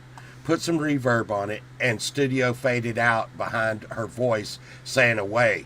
And when she heard it, she was like, "I love that," you know. And it's always great when you can come together. And she was like, "Hey, I want you to come in here and raise this part up for me so that there's no naked space in the song right here. So come in and like put some of your male vocals in as a Naked back." space? Did you say naked space? Yes, naked space. I stuck it right in her naked space. God, it sounds like one of Brad's stories. But well, that's the thing. I mean, you have a vision of your song and everything. This is what Dom and I fight about, because I'll suggest something or he'll suggest something, and we don't, because it's kind of locked into our mind how we visualized it. Sometimes it takes us a little while to come around to that different perspective. But it's super healthy. It's the best thing you can do is take that kind of stuff and process it and, you know, see if it doesn't make things better. Most of the time it does, because they have a fresh perspective. Yeah. Not always, and nothing lost. If it doesn't work, it doesn't work. But It's just getting back to riding the waves. You know, there's some people you collab with and you're like, wow, this is working out. And then you ride the wave. If it's a monster rave, you might put out 2, 3, 4, 5 videos. yeah, you never know. Some people you might do 1, you know, it's just riding the wave, man, you know? Yeah, for sure. Well, and it's like a soup, you know. You put in extra ingredients, like the stuff I do with like Imp or Urban is going to be way different than anything Pole Vault would ever do. Sure. You know, on there, and you know, and I've collabed with Camellia and Poison Wells, and that changes a little bit where the direction we go to, and it always, you know, it's like I said, making a soup, and all these ingredients come in to make like this tasty stuff. There's Hubs, look out! Yeah, he's had kid duty. He's back. Speaking of Jerry, Jade, I got a song for the album too, as of today. So I'm going to do some polishing and finishing up, and I'll get it to you for mastering. But Jade mastered my last song, and it was so friggin' good. It's like, why haven't I sent her stuff in the past? I know. I'm supposed to. Yeah. For me, it's just hard because I don't have any. Most of my songs aren't appropriate. L.A. Yeah. You know? Well, and that's the thing. Yeah. This is. Midwestern youth going to Los Angeles to be a rock star and get caught up in the world of that. Cocaine. Yeah, that's probably not the best thing for kids. Porn. You know. Indeed. Most of my songs are like that. They're another new one I got coming out, Blue Sky Fade Away. It's all about fucking people rotting the planet. You know what I'm saying? Most of my songs are usually how you can kind of figure out where I'm coming from through how I never say, hey, I'm this, I'm that, you know. Usually I put my message through my music, you know. Dummy you down. Well, this has been the funny thing in working with Dom back and forth. Yeah. He could not imagine, because most of my songs are just not my personal experience. They're just I'm projecting into something and he's like, how in the hell do you do that? Well, in the past year, we've gone opposite of one another, where now all of a sudden I'm writing some pretty personal stuff and he's Mr. Imagination. Right. You know, you go through different Well, it's periods. just like anything, I guess. it's all subjective. You know, when I was in Yeah. bands a long time ago and you went in the studio, oh, what a headache that was, because everybody had a hand and too many chefs, you know? Yeah, exactly. No, And then when you do by it yourself, like Pole Vault says, you know, you want a couple more spices in there, other people give it some flavor, you know? yeah, And, you know, so you think like, oh, well, Lennon's really cool on his own and McCartney's really cool on his own. But you put them together with, both of them together with George Harrison and, you know what I mean? Boom. Yeah. There you yeah, go. exactly. Well, a lot of times, hey, if you're working in the kitchen, you'll have the sous chef come over. Hey, taste this. Tell me what you think. You're the chef. It's your restaurant, but you know, Right. little That's input right. from others, right? So we could have one person calling the shots Yeah, and, that you works know, best. and then you get people to come lay tracks. Like when you go listen to my music, man, there's a lot of stuff on there. 90% of all the music is me in the studio recording it. And then 90% of the leads are me subbing out to like Chris Lee, Mikey Pimentel, these guys that I played in the San Francisco Bay Area live that were just like, I never even thought I would be able to get them to play on my shit. But when you have it dialed, you're like, hey, can you lay a lead to this? You know, shit like that. And then my friend Monique Lisa sings backup on, that's where I get all that female vocal from. She sings backup on So Lonely. She sings backup on fucking bunch of other of my songs. And Sound it out, Southern. Pat McGroin. You can do Pat it. McGroin. Pat McGroin. Pat me McGroin. Come on, Pat McGroin. Yeah, I don't make you nervous. Trust me. You don't make me nervous. So Povol, you Other Chris. what's that's up with you and UK Flower Chris. Fest, man? You and Sunshine gonna No, put a little show together? matter of fact, the day that you're having that is me and Sunshine's 29th anniversary. And On that actual day on April 12th? yeah, we're going to be shark fishing. Wow, well congratulations, Nice, man. Mazel Tov. That's fantastic. You're just swimming with the dolphins. Well, Make sure you eat some bananas when you're out there. Oh, hey, did you know it's illegal to talk to dolphins? It is. I didn't yes. know that. It's Yes, against the law. It You depends cannot on talk. where you're. Well, Yeah. because they don't want the dolphins to get dumber by talking with us. But it's true. You can't talk to dolphins. All right, thank you, Volvo. I just lost 30 IQ points talking to you. You know, no, I don't know why. I think, some people said it's because they train the dolphins. I don't know. No, it's because they're smarter than us and they want to keep it that way. Yeah, well, there you go. Well, no, in all sincerity, congratulations on you and Sunshine. And it It's takes a wonderful. lot because, like, Natasha and I have been together 25 years. And Chris, it takes, 35. it takes you, there's good and bad, but you work Yep. through it. And that's what makes it stronger in the end. Yeah, no, it's great. When you're with your buddy for that long, it is fantastic. Well, you start to get that, that mind meld thing, Yes. where you don't have to say anything, and something can happen in a store like, okay, everybody, and me and Sunshine will look over the chip rack at each other and be like, and we go for the door, okay? Yeah. And we don't, no need to say anything. We know we can look at each other and Yeah. and know. No, that's very nice. Yeah, sometimes. Complete one another's sentence. Yeah. Yeah, sometimes. Yeah, y'all don't even understand some of the language going on the Friday show when we're looking at each other. Oh yeah, you can see the little communication.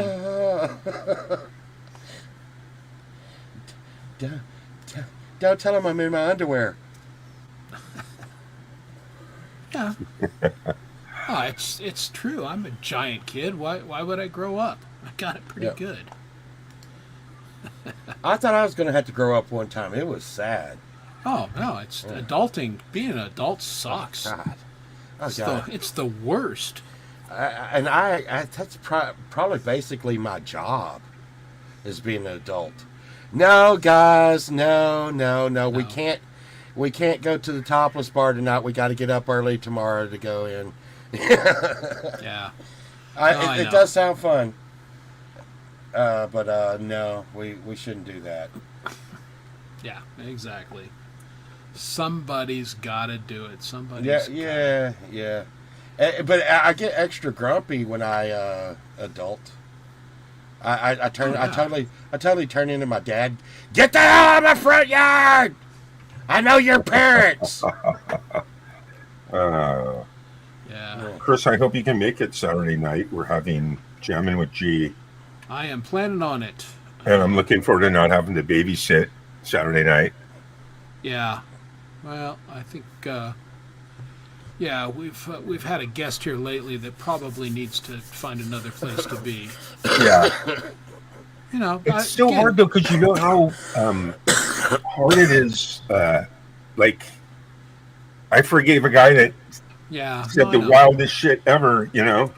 Well, and just this person, it's not their fault at all. They've done nothing wrong and everything. It's just, I personally don't feel like it's the best environment for them. It's a very fast-moving adult show, and I've just... Well, and also not only that, look, everyone knows as the leader of your channel or your tribe, that's your tribe. Yeah. It's always evolving and getting better. That's why, like, when you look back at clips from, 2 years ago, 3 years ago, like, wow, I came a long way. I did this now, I do this, I do that, Yeah. I like this Jamming with G trip where I have accumulated a lot of really good musician friends, and just jamming with them on Saturday nights is like a special little show. I like that. And then still having the open mic every once in a while when you got to babysit a little bit, Yeah. You just have less open mics, and because I live stream every Saturday night, so either it's going to be a festival, or it's going to be the Jammies, or it's going to be an open mic, or it's going to be Jamming with G, Yeah. So, Well, but yeah, Chris, definite dilemma, Yeah, no, for sure. Well, there's always situations that come up, and I stream. I guess I stream professionally in my daytime job stuff, and I go to them and actually ask them about questions that we have, like what G's going through. And one time, Chris and Dom, I don't know if you remember this, Chris, when one time the whole stream was just getting wrecked by someone who wanted to come on the panel to ask for money, and I was like, you remember that? And I went to professionals and I said, what do you do when this arises? And they're like, oh shit. Yeah. I don't know, man. And it's hard questions. It was bizarre. I think we handled it. We just said, no, we don't do that. Well, but they were getting mad about it, and then of course, then your regulars start going, 50-50 sides, and you're like, what? And that's true, because you know what I mean.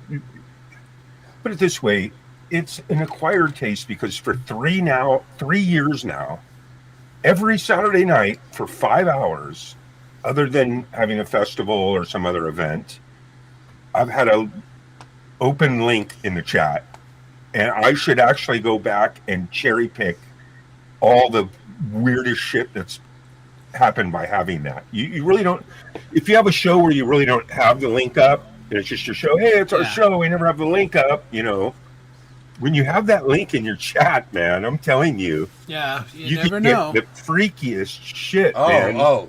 Remember Josh? Chris, remember Josh?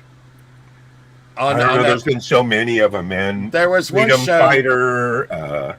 There's one show this guy just came up and was like, he looked fine. We let him up on the panel. And as soon as we let him up on the panel, he stuck something in his mouth. You remember that one, Chris? God, no, I and don't. I mean, and you're just like, oh. Really? Yeah. Right. And then, you have the complete extreme ones. You have the ones that are just, like not all there, that need to take their medication. Yeah. But you want to, don't want to, for me, it's like, I want to at least, let them have a little bit of sunlight. Yeah. Everybody gets their 15 minutes of fame, Exactly. but then once after that, it's not conducive. You have to, Right. That's to me, which part of being successful, running a successful open mic is you got to be tough as fucking nails. You got to fend off all the complete 100% wackos. You got to fend off the mental illness. You got to fend off the people that are getting you copyright strikes. Or Not politics. strikes, but it could happen if someone comes up and flashes something. For fending off people that get you blocked. Just a fucking huge long list, man. I promise I won't flash this Saturday. Now, I won't promise I won't play some progs, which will get you. Saturday night's going to be fun, man. I've got some really cool friends lined up. So it should be pretty fucking crazy. Yeah, no, it should be a good time. And, getting back to the one situation you mentioned, they did the classic where, hey, we're friends with blah, blah, blah, and blah, blah. And it's like, I don't know you, and I don't know these people you've mentioned. So I was already on red alert. Because I have a memory for that kind of stuff. Like, I don't forget anybody. I can't remember, some other things, but as far as names and all and that. then up and beyond all that, you have the whole chat room situation. And I am so lucky to have Southern Sun and Grown. Oh, you got great Camellia, mods. Yeah. Camellia, Southern Sun and Grown, Shelly Michelle. Anybody starts coming in doing Even fucking me weird sometimes. shit. Even you too, Chris. Yeah. Kick that shit to the curb, please. Yeah, You know what the standard is, What's that supposed to mean, pokey? Well, Pokey? you Pokey? can, Jade, but no one else. Well, plus too, for me, it's like, the first time is, first one or two times is entertainment. After that, it's an education. So when you get you got to, like a cat playing with a mouse, you got to play with them a little bit, and then it's like, okay, no more. Yeah, it's now we know. Indeed. All right. Well, speaking of knowing, I promised Irish trivia. So here's the thing: I'm going to play one of my songs, and at the end, you got to name how many things, according to me and my song, the Irish invented. So let's have a little of the Irishman's Lament and how many things did the Irish invent? Ready? Go.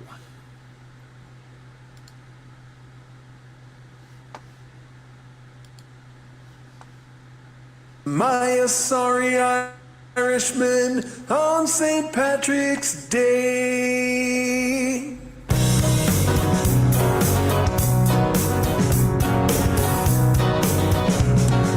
What if I'm sick of whiskey? What if I'm sick of beer? I'm sitting in an Irish pub. What the hell am I doing here? The girls ain't too friendly and the music's way too loud. Am I a sorry Irishman stuck with the drunken crowd?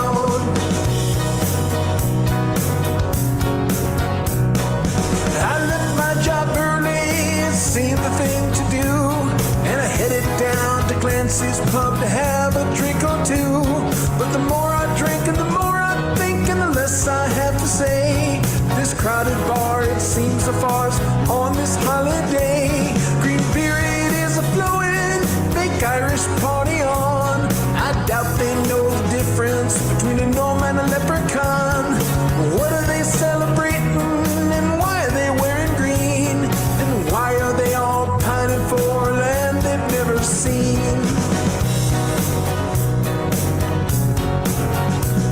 So what if I'm sick of whiskey and of shepherd's pie? What if I'm sick of all my fake friends toasting the Emerald Isle? What if I'm sick of bagpipes and I want to get away? Am I a sorry Irishman on St. Patrick's Day? I retreated to a corner, I fell into a dream. I thought I saw a little man and he was wearing green. Ah, such a sight I've never seen. Yes, you make me sick. You're a sorry Irishman, I want to hit you with me stick. See, the Irish built the railroad the streets as cops. Like the things the Irish gave the world, the list it never stops. We first invented whiskey and modern chemistry, and later we came up with the zinc nickel battery. Got Europe drinking chocolate and milk of magnesia, and don't forget an Irishman discovered Antarctica. And never fight an Irishman at sea. We got torpedoes and submarines, and if commies shoot your airplane, we invented injector seats. How to column still and extra stout beer. The list is big and long, and Begorrah is made in Ireland, lad, in case you want to get it on. So quit your bellyache and your sniveling little punk, and get your ass back in the bar and be a proper drunk. Now I'm never sick of whiskey, and I'm never sick of beer. I'm belting out old Danny boy, and I shed a little tear. Girls, they still ain't friendly, and the music's still too loud. But I'm sitting in an Irish pub, 'cause I'm Irish and I'm proud. Yeah, I'm sitting in an Irish pub, 'cause I'm Irish and I'm proud. I'm sitting in an Irish pub, 'cause I'm Irish and I'm proud.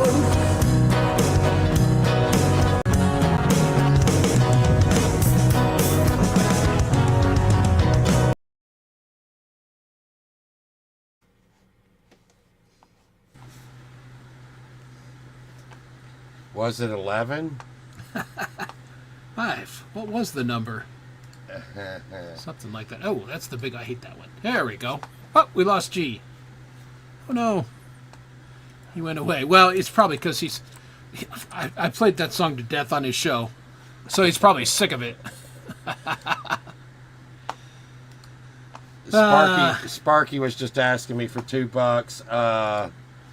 Me and my buddies used to get drunk and try to borrow money off of each other, and it would be like, "Hey, but I paid you back," and they're like, "When?" I don't remember you pay. I paid you back when I was drunk, or I paid you back when you were drunk. Yeah, there you go. And they would always say, "You borrowed money from me when you were drunk," and I guess You never know. yeah, But no. a lot of the people in the chat got a lot of them right. Yeah, the torpedo, the submarine, ejector seats, modern chemistry, whiskey, milk of magnesia, believe it or not. Now, some sources credit the Irish with introducing chocolate to Europe. That one's a little debatable, but what the hell? It's our day, St. Patrick's, so we'll take credit for it. But the other ones, definitely. They didn't invent the railroads. They built a lot of the railroads in the United States, but they didn't invent them. Treverick was actually a Scotsman who made the first practical railroad. So the Scots invented a few things too. All right.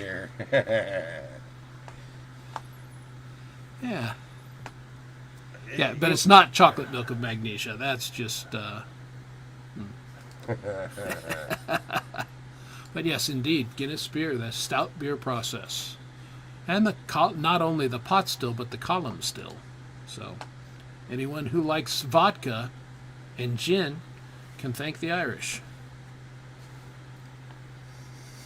Our teacher used to keep us all busy because we had to go to school on St. Patrick's Day. She would send us out in the field next to the school and say, the first one that finds a 4-leaf clover can go home early. And I mean, all of us would just be out in the field just picking and picking and picking. Yeah, it's a smart teacher. Yeah, that didn't happen. Yeah, I've only found one ever in my life. They exist.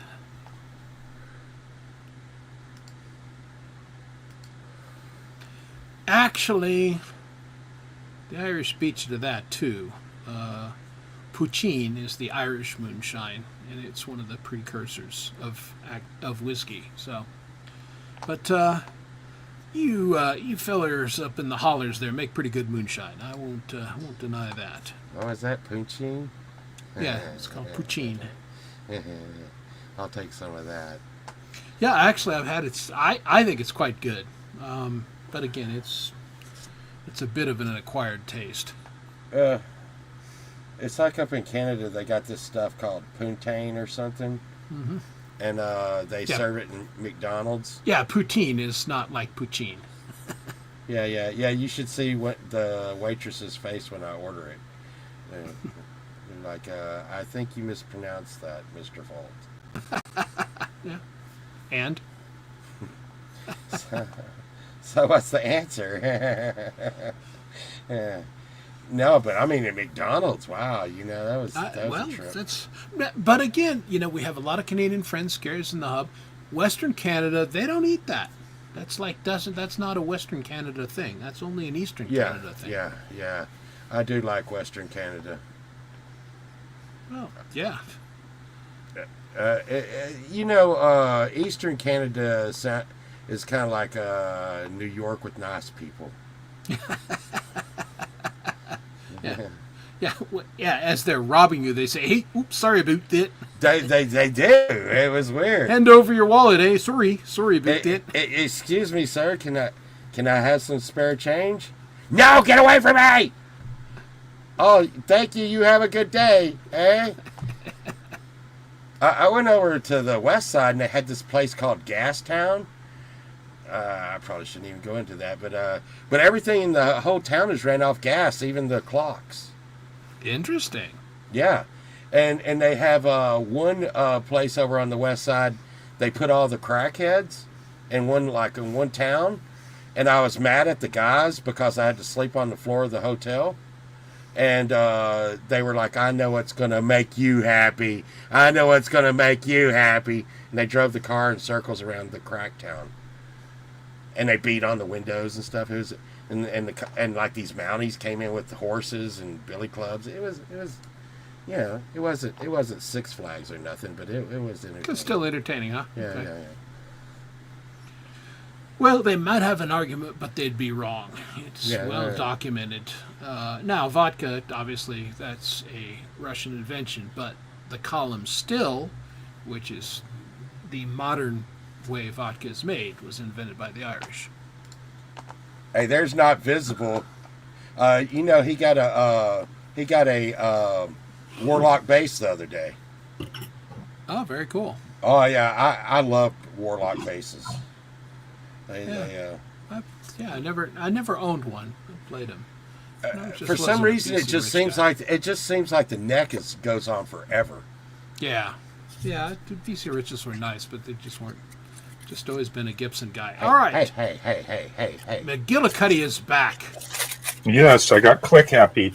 Yeah, that happens. I wondered about that. It's like he was here and then he was gone, but he's back, boys and girls. To turn you I was rendering some stuff, so I had to. It was at like 95% forever, or 96 or 7. So I just closed everything but that, and then let it finish rendering. You know what I'm saying? Yeah. Well, there you go. Making videos. Here's a grooming question. Did you iron your beard, Pole Vault?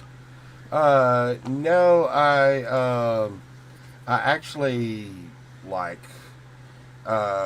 just rebraided it this morning. It's not really braided. It's just got lots of ties in it.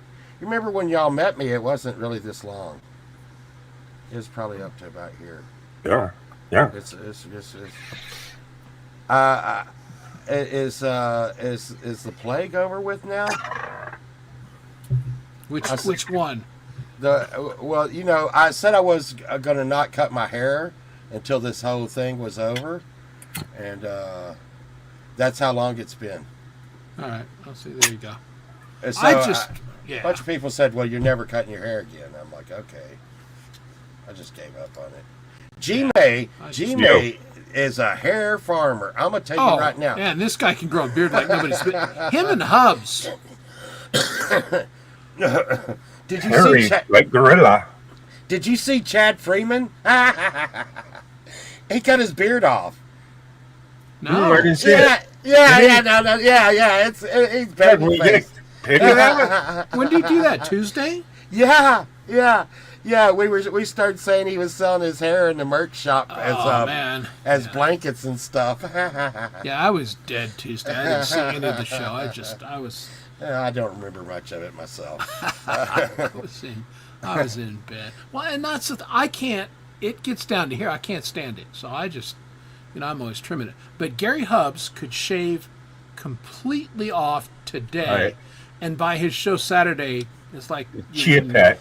Yeah. I would call him that, the human chia pet. It's pretty amazing. Well, G can make designs. I mean, I'm like, damn, he didn't have that last week. I know. mean, wow.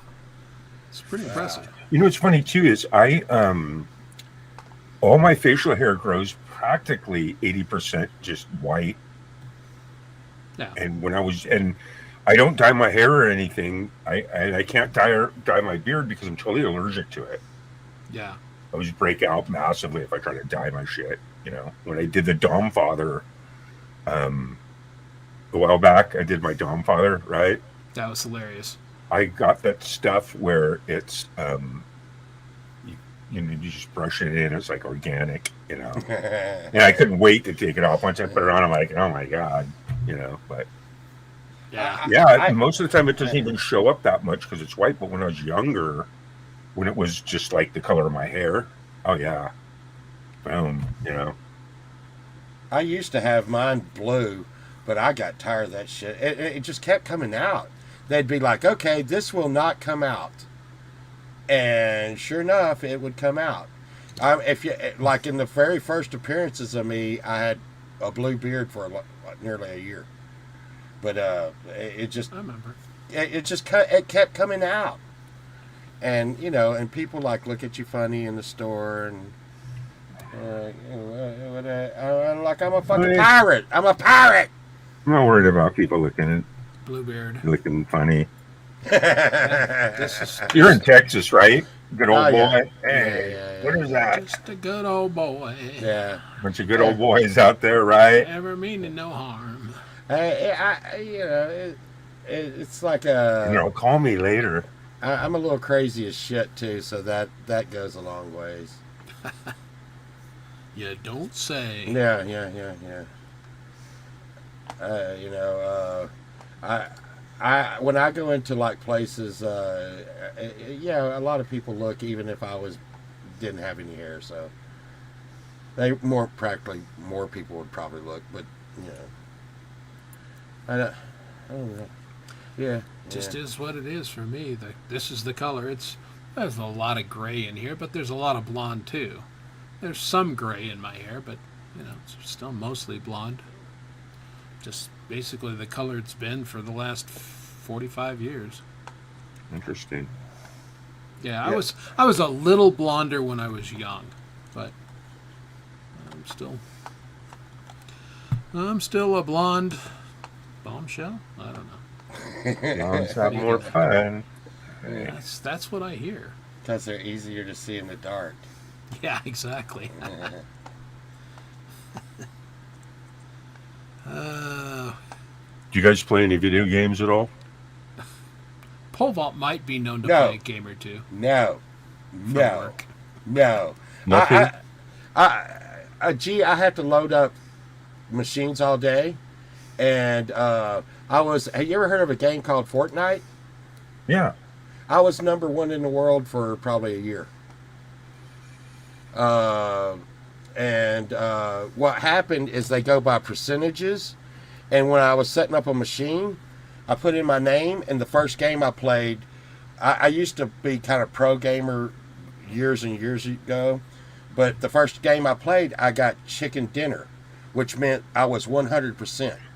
So I never played again. I'd log in every week to make sure that I kept that number. And you can't get any better than 100%. So I stayed at the top of the rack forever. I used to play a game called Quake, and me and Sunshine gave up a game called Warcraft, which you play. Warcraft was like crack to me and Sunshine. Yeah, I think everyone at some point plays something for balance. It's not like I play. I have my games of choice, but I very balanced with it. Like I go on Tuesday nights. I play every Tuesday night for like 4 hours. That's my video game night. Yeah, I just. If anybody wants to join me too, we run around. Anyone can do it, and you all load into the little virtual world, and you run around and you do shit. World of Warcraft. Yeah, very cool. Yeah, I mean, I'm decked out. I got all the stuff from BlizzCon, all the stuff. They just released a new classic realm that's fucking packed.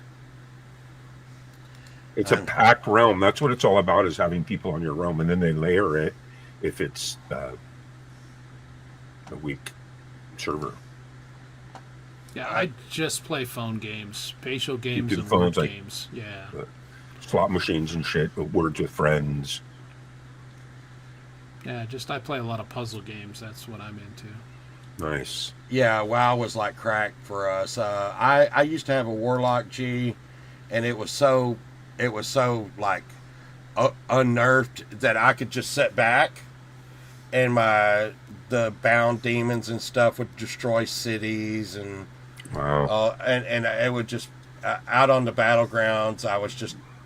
Well, if anybody wants to play with me, Polvo, I play every Tuesday night, Pacific, from about for about 4 hours, and I have my own guild, and I'm playing on a classic anniversary realm where it's classic Warcraft, and the highest it goes up to is 60 old school, where it takes you like 2 years to get a level 60. You know what I mean? Yeah, well, that's what made me and Sunshine quit playing.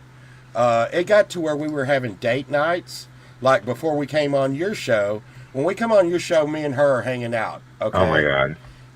But we used to actually meet on the server in the same room. Yeah, and go in the same room. Yeah, fuck yeah, it's awesome stuff. And we would go do things together. They just started the anniversary realm. It's packed. It's got all old school people from 20 years ago. It's fucking packed. I already have a level 60 healer. Oh no! I'm the best fucking healer in fucking World of Warcraft, dude. 20 years ago when it first came out, the first 3 or 4 years. Well, that's what ranked made us like quit third playing. in the world in healing in World of Warcraft.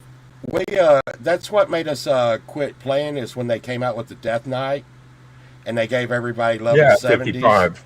Or whatever, and we were like, but we Death had Knights were garbage. Anyone that made a Death Knight, you weren't anything close to a tank of a warrior or a druid bear. But the thing is everything we'd worked for, they gave away, and our armor was instantly trash. Yeah, but still, not really, because Death Knights were lame. You knew when someone came around at Death, like, oh, look, he started at 55, he's wearing rags, and even if he does have killer gear, he sucks. Yeah. It didn't matter, you know what I mean? My first guild, man, I wish I had my YouTube channel when I had my first guild 20 years ago when it first came out, because I played EverQuest, and then I actually started on Call of Duty in 1996 PC, and fucking that was awesome. Call of Duty 1, Call of Duty 2, Call of Duty 3, and then as soon as it went from PC to fucking Xbox, they just completely ruined it. It's not even the same fucking game at all, you know. The shooters, as I got older, never played it since then. As I got older, I would shake when I play like Halo or Quake or any of that. I get the shakes, and I'm just, it's just these young guys, you know. I mean, the pros are like retiring at like 26 or 27. Yeah, no, they're 25. You're basically done. Yeah. I keep reading that, and it just blows me away, because they don't last as long as a lot of NFL guys. They can't do it. If you look at the PUBG games, the live PUBG games from about 3 years ago, right when we met, all the ones prior to that are on YouTube. If you look at the top, of the 64 players, I'm sitting at the top. Nice. And I don't have any hair or beard. Natasha was she graduated in 96, but when she was a kid, she still has her original Nintendo and all the cartridges, all of them. Okay, fucking Nintendo, and we'll set it up and play, and she just fucking spanks me on all those games. She's got the Sunshine Snake does one. that. She's got the fucking. She's got them all, man. It's fucking. I'm so old. We had an Atari. No. Yeah, Space Invaders. Yeah. Yeah. We had that. Do you remember the ones where you'd stick the static screen on the TV, and you played Pong, but if you stuck the other thing on, now it's tanks, and Yeah. what was that? ColecoVision or something? Yeah. Oh no! Wait, now it's tennis. I put a green thing on my screen. Now it's Pong. No. But yeah, I played video games, and I was I can honestly say that with no doubt that I'm one of the pioneers of professional gaming, because when it first started, me and my partner, we were there, and we started out in garages. Then we started going to hotels, and they were like, okay, if like a couple of y'all are staying here, y'all can, like, imagine this nowadays. A few of y'all are staying here at the hotel, oh, y'all can have the ballroom.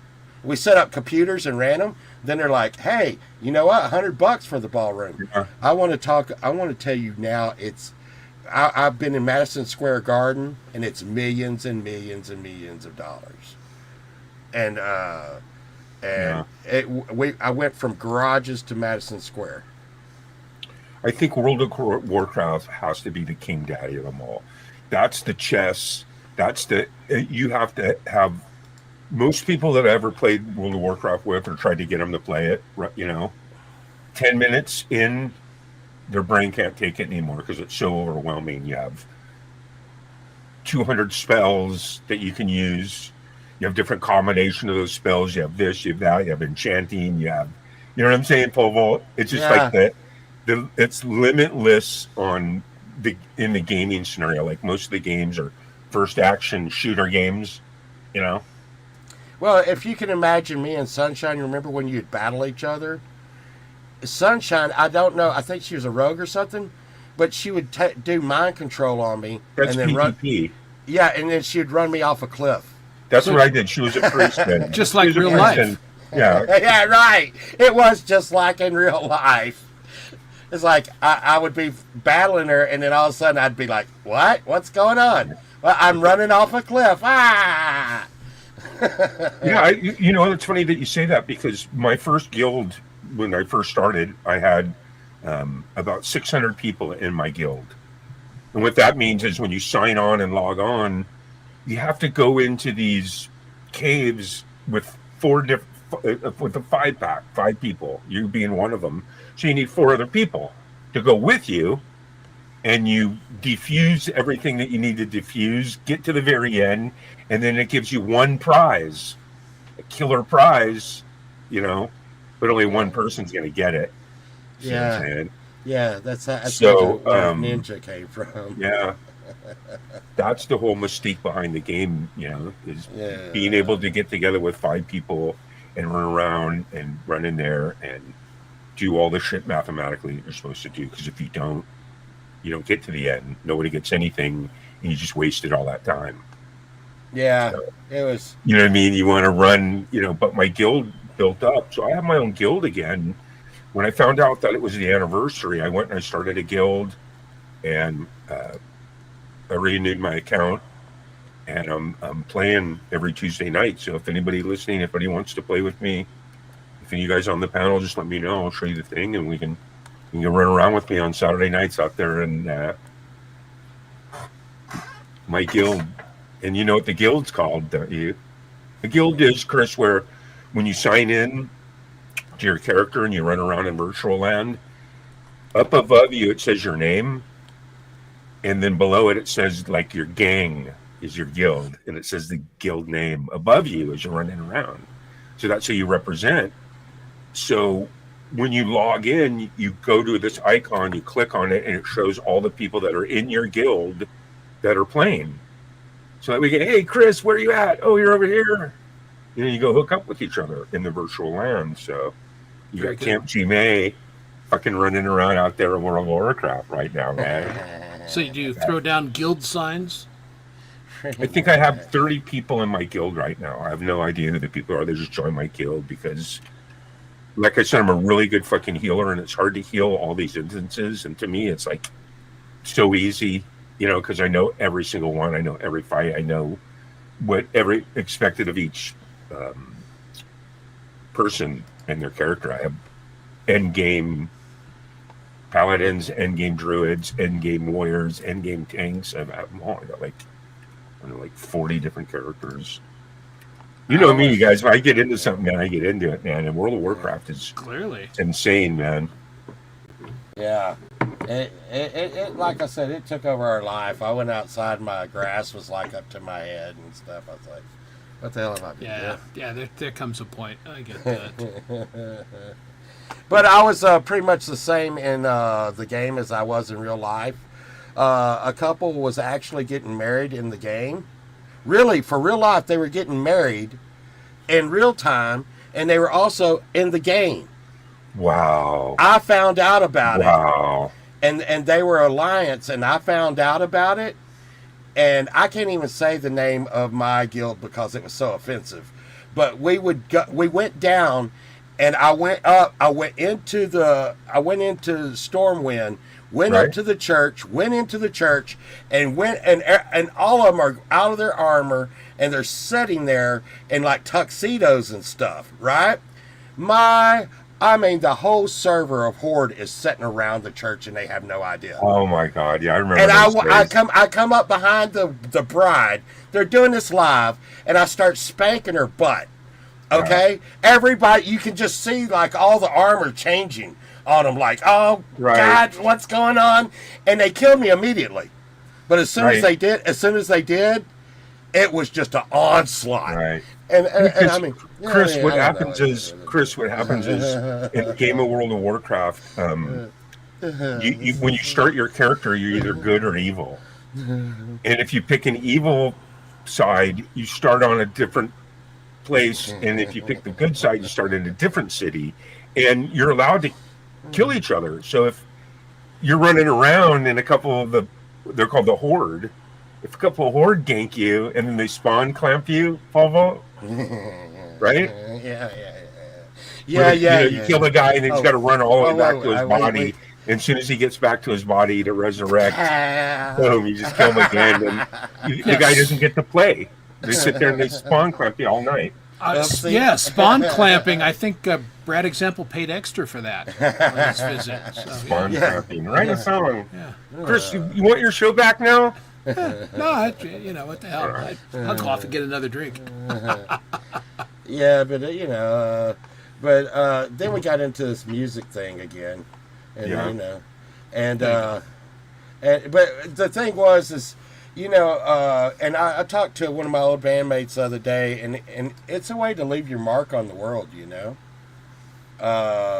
He was like, when we're all young, I think a lot of people fall into what me and Sunshine did. Before kids, I was into the music scene, doing that. You have kids, you do the dad thing, you do all that, and then you're empty nester, and then what are you going to do now? Yeah. Hey, why not pick up where you left off? And I want to tell people, it's never too late. It's never too late. Get out there, and you're not going to be. You might not be Van Halen, but it's never too late to get out there and make music. Oh, absolutely. Yeah. Big fun. You can do it as long as you can hear. You can play. Yeah. And that's what happened. Music replaced Warcraft. Yeah, no, I see that. Now, music for me, my hobby is also my business, and I don't pursue my hobby because it's my business, and I'd rather play music. That's just how it is. I just get pictures of Chris blowing up trains in his basement and stuff. like Adams. Yeah, like the Addams Family. Yeah, we don't do that. All right. Well, I'm going to play this one because this was a request from our good friend Coldacre, and it was an excellent choice. And All right. Also, too, you guys, I got to get going, Chris. Okay. Hey, thanks for I coming, have so much Mr. shit to do, and Gillicuddy. when I thought I'd come up and say hi, man, but you guys are so sure. awesome. Fucking got caught up in the moment. I got to get back to work.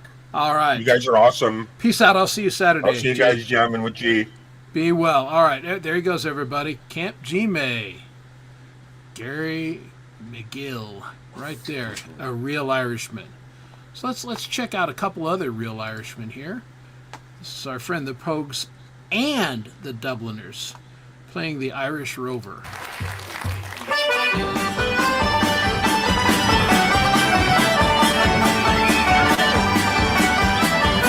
On the 4th of July, 1806, we set sail from the sweet cove of Cork.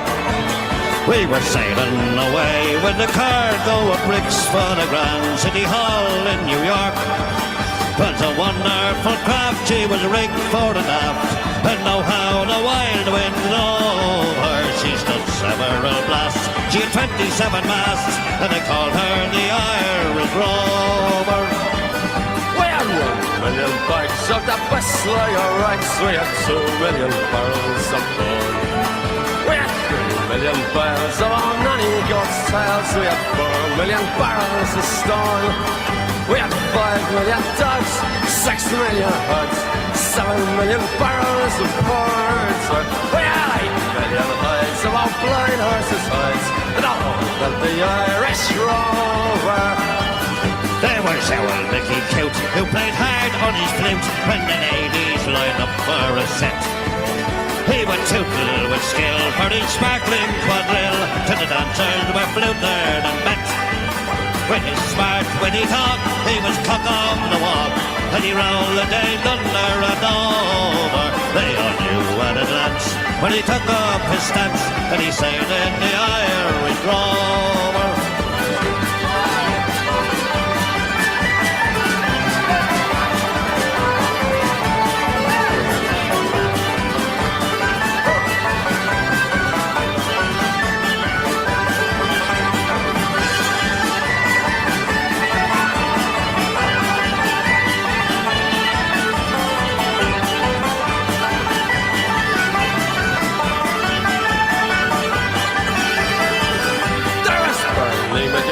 From the banks suddenly there was Hogan from County Tyrone. There was Johnny McGurk, who was scared stuff of work, and a man from Westmead come along. There was Slugger O'Toole, who was drunk as a rogue, and fighting that shicey from Dover. I am man McMahon from the banks of the Bann, the skipper and the Irish Rover. For a sailor it's always a bother in life, it's so lonesome by night and by day. Then he longs for the shore and a pretty young whore who will melt all his troubles away. All the noise and the rout, filling punching and stout, for him soon is done and over. Of the love of a maid, he is never afraid, and a song from the Irish Rover. We are sailed 7 years when the measles broke out, and his ship lost its way in the fog.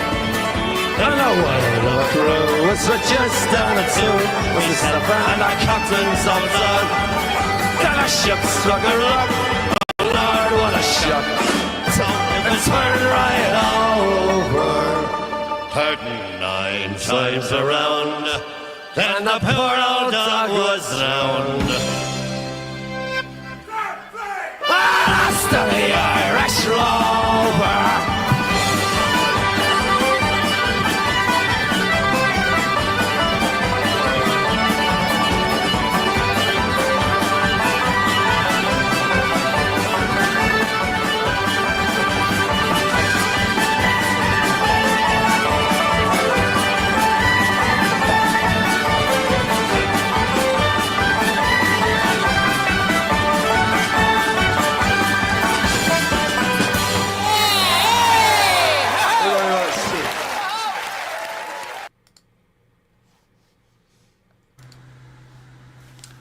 All right, there you go. A classic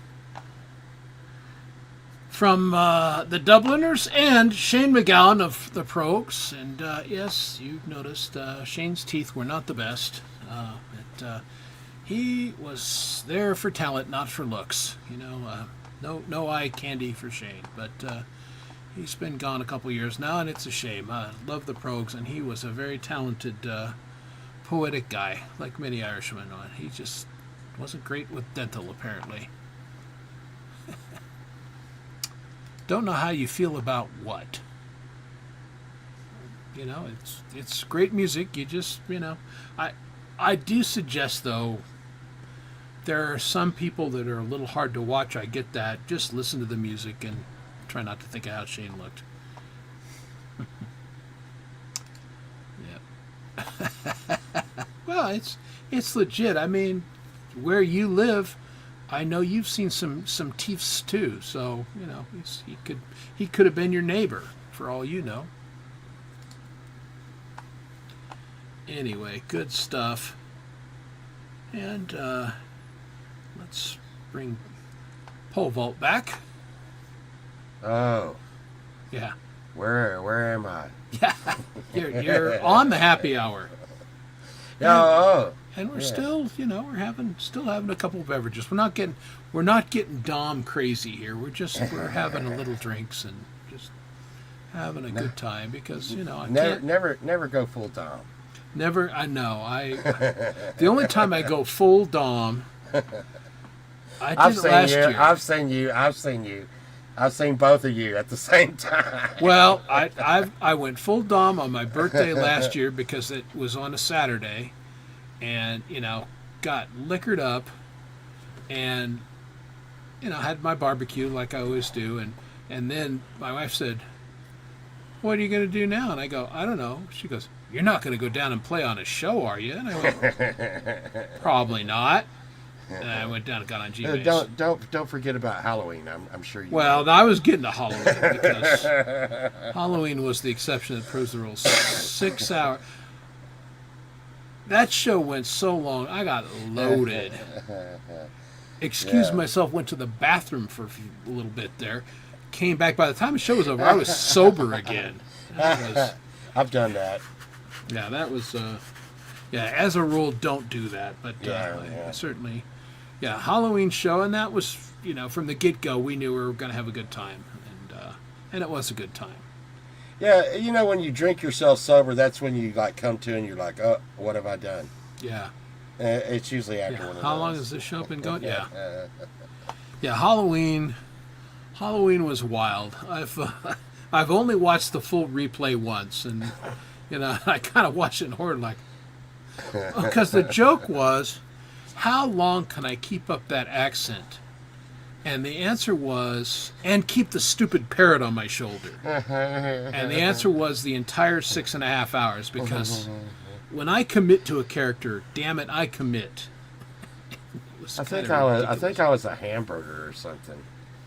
Yeah, it was a good time. Of course, G came as the damn father. And I mean, he had the flannel and the background and dyed his beard.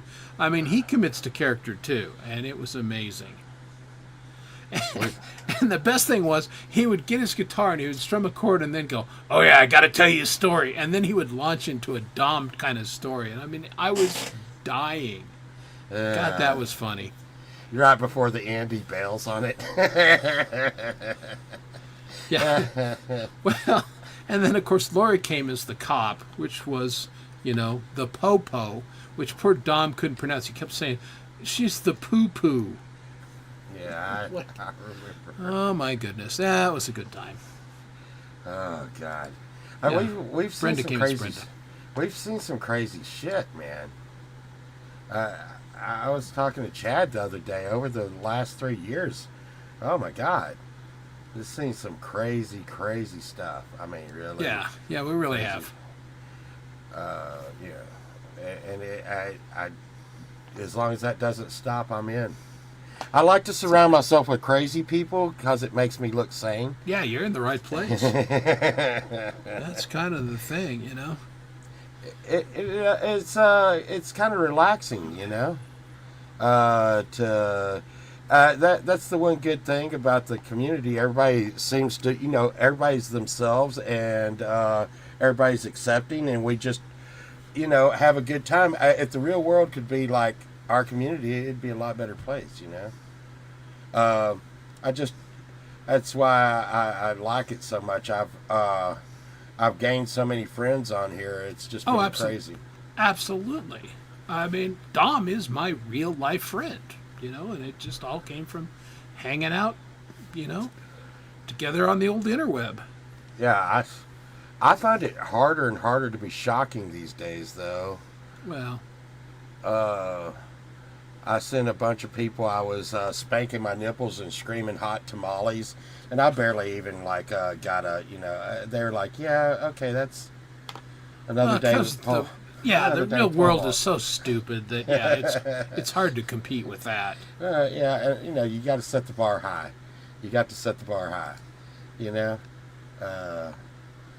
But I was thinking the other day how happy I was that there was no phones back when we were young.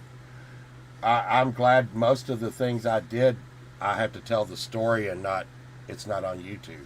Yeah, no, that's absolutely. No, I mean, here was a classic night. I mean, Gary Hubbs comes on and plays live, right? Awesome.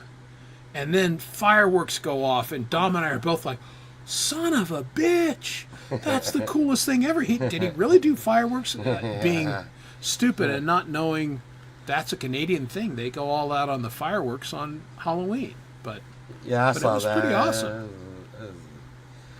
It's good timing. We'll never replicate that one. Because Halloween will never fall on a Thursday, or at least not for another 7 years. So, and I don't think I'll be doing this show in 7 years. Yeah. I don't know what I'll be doing, but I don't think I'll be doing this show. Oh my God.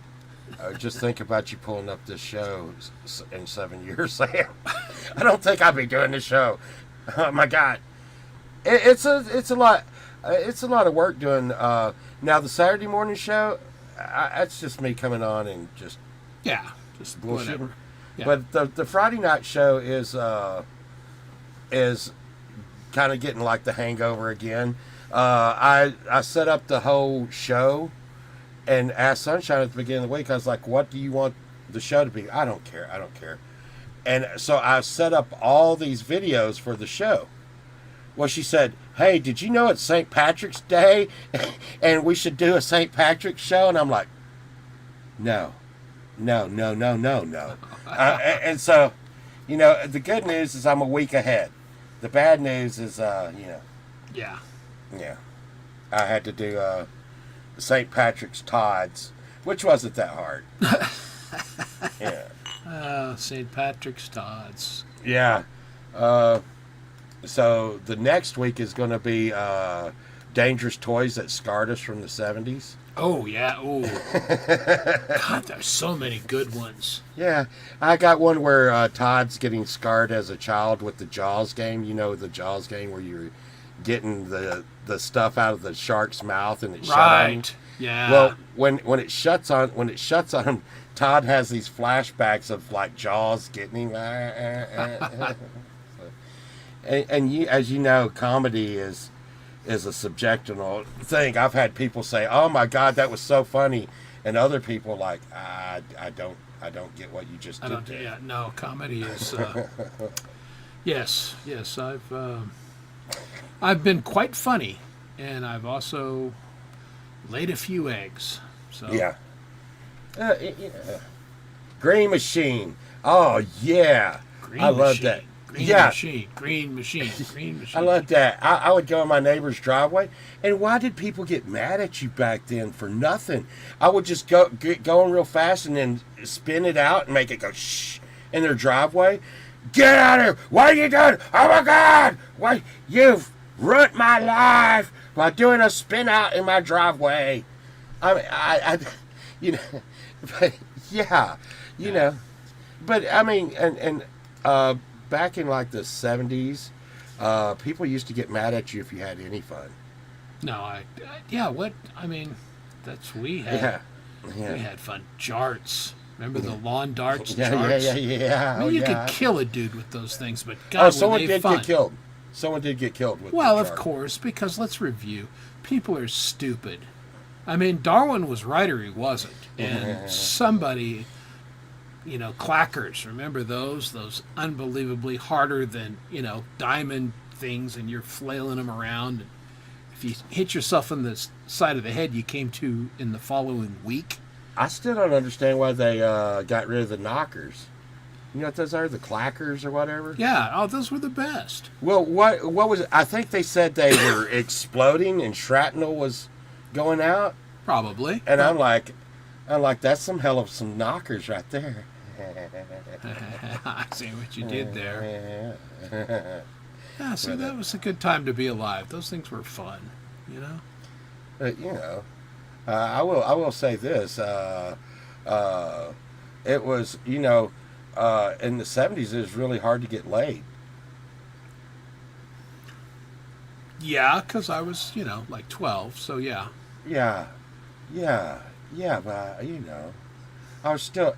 I mean, Farrah Fawcett wouldn't return my freaking letters. I couldn't text her or go on her side or anything. But the 80s were a lot better. Well, we were a lot tougher back then. See, I had a bike, and everybody had the Huffy and everything, and I had a Murray, and it had the adjustable banana seat with the the sissy bar on it. But how you adjusted it, it had a pin that went into the slots, and of course, if you hit a bump hard enough, that pin would break. And then, or it would bend, and then the seat would fall down, it would hit the grass, and then you'd go sprawling. And I have scars all over my body from wiping out at 30 miles an hour on that bike. But, did we do anything different? No, what we did is we'd get the hammer, we'd pound the pin flat again, reinstall it in the bike, and ride it till it bent again. Well, and I did that for years. That's how I got speaking of bad teeth, that's how I got my teeth job. I had an Evel Knievel bicycle, and I took a sawhorse. You know what a sawhorse is? And I put a 2x4 on the sawhorse. I'm a man with tools. Yes, I know what a sawhorse and I is. Jumped over a wagon, and all these grown-ups were coming out and hey, this kid. I was in a little town. They were like, this kid's going to be something. Look at the way he's jumping. This could be. And so it was a big deal. And about that time, I put the handle of the wagon out because I was clearing the wagon too much. And my Evel Knievel bicycle, I got air, man. And all these people were watching. And the back tire of the wheel came down and hit the handle of the wagon, which made the wagon flip up and hit me in the head on my bicycle. And I let go.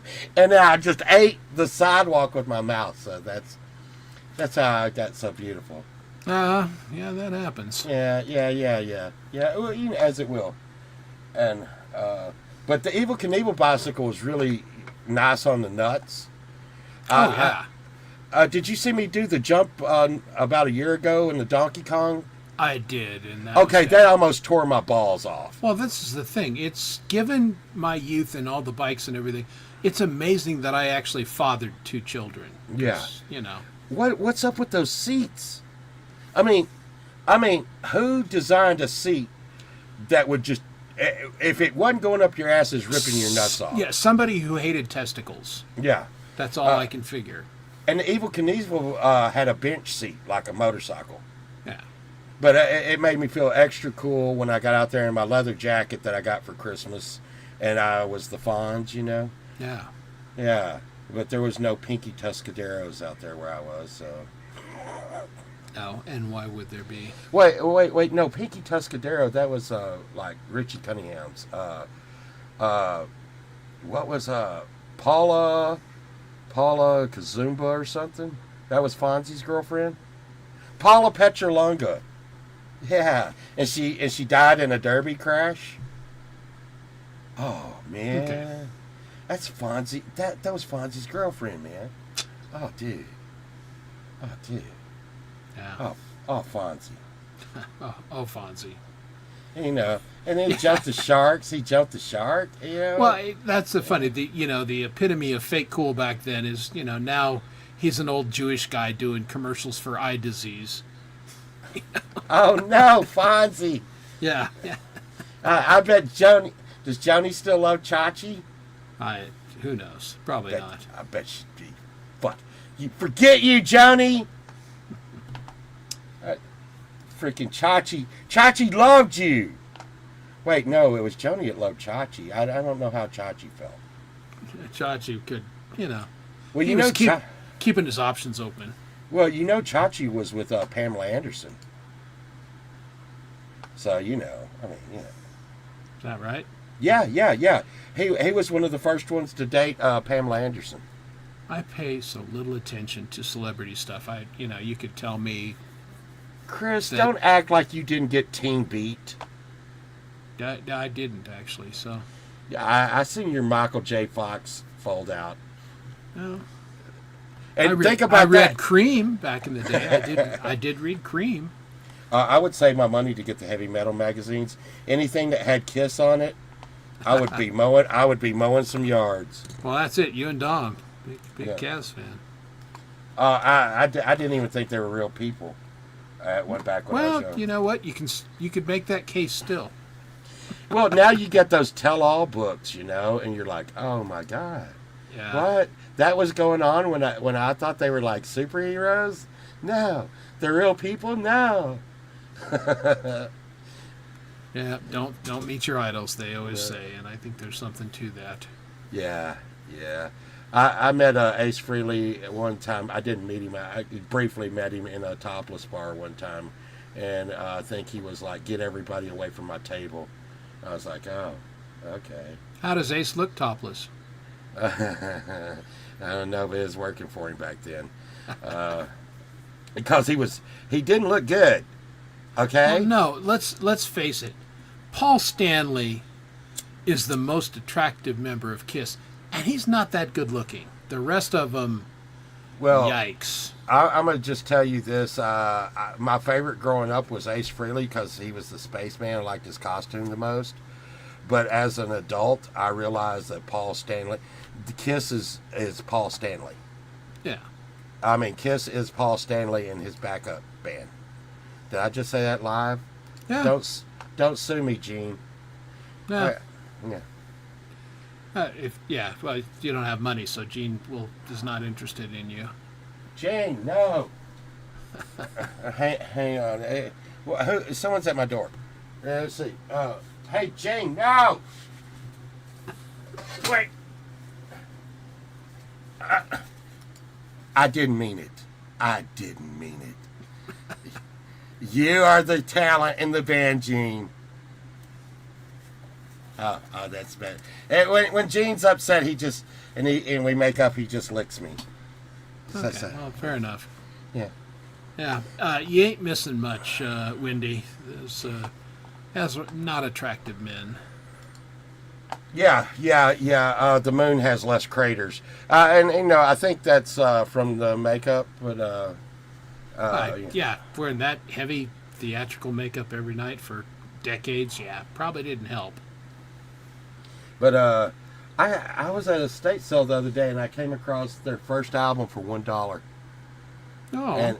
But someone had pinned it on the wall, which I was really cool with. The lady was like, it's worthless. The record's cracked, and there's like pinholes in it from where someone put it on the wall. I said, excellent. Oh, Excellent. Good. Now I don't feel bad about putting new thumbtacks through it to put it on my wall. There you go. And I had the Iron Maiden poster too. The big Iron Maiden poster. Oh yeah. Eddie. But I find those people influence my music a lot, which is crazy. It's really crazy when you're like, I make the music I make nowadays, and I'm like, okay, my influences are like Slayer and Pantera and Pink Floyd and Nine Inch Nails but you just take little ingredients, and I don't say I'm taking it from them, because they influence me, and people in this community influence me. a lot. And like, there's some things that just stick in my head. Remember one time Jade said, "Don't make songs over 4 minutes." And I think about that nearly every time I make a song, because Spotify Oops. and well, I made one that's 6 minutes tonight. Well, that's But, the thing. I make the songs as long as it needs to be. right. But if you want to get that play on Spotify and all those, you got to keep that 4 minute thing going. But Yeah, I don't give a shit. yeah, yeah. Luckily. I'm looking forward to that world tour and stuff. Yeah. Yeah, I bet. I had to make this the other day out of a bar, and I think it came out okay. And you're like, okay, pole vault, you just bent a bar and threaded the end.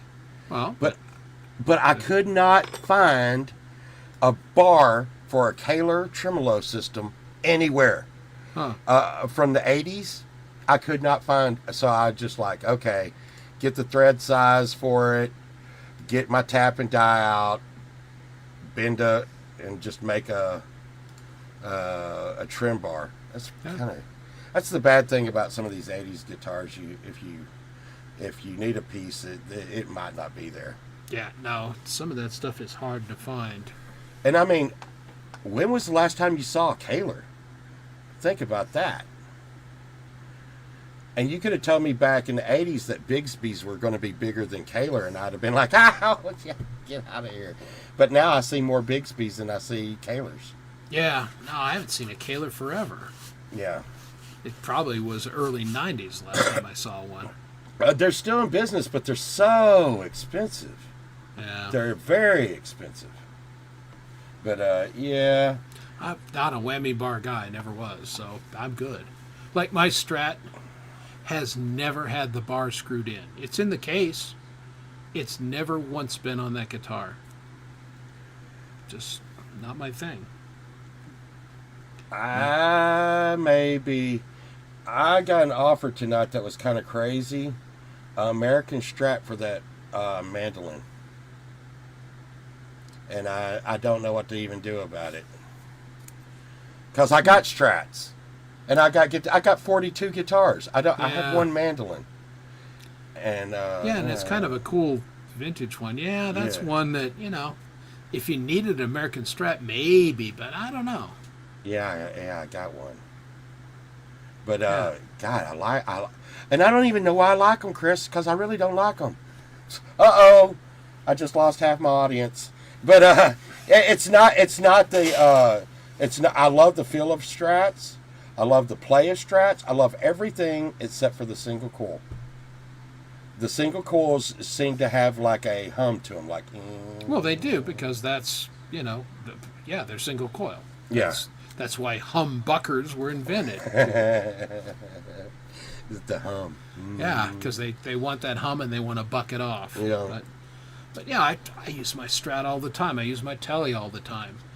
And I use my Ibanez for the humbucker stuff. I've just had that BC Rich Explorer forever. Yeah. And here in Dallas, and we were growing up with Pantera, the Floyds give you the ability to pull and push. And one of the big things back in the 90s was to hit a harmonic chord, Yeah. dive it down, and then pull it back up for like the Dimebag Darrell dive, and it's not something I do very much anymore, but it's always there. Yeah. Well, you could. We all get to our point. Well, I think I need to give people, because not everyone, I was born Irish. I know how to handle myself. But not everyone does on St. Patrick's Day. So I think maybe we need a little help. So I've got some helpful hints for everybody. So pay attention, folks, so you have a good St. Patrick's Day.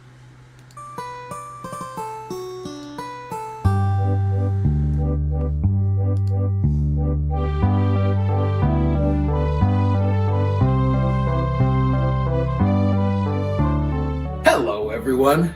Chris Lane here, your favorite Irish American, and I'm here to talk to you about St. Patrick's Day. St. Patrick's Day is a great holiday because everyone can be Irish for a day and have a good time, but it's important to remember to have a good time responsibly. I know some of you don't drink, but for those of you who do, let's go over the Chris Lane chart of having a good time on St. Patrick's Day without getting yourself in trouble. Now I'll be drinking a wee bit of the Jameson, and wee bit is the important part. So if I drink this much, you know, you're pretty and you look good today.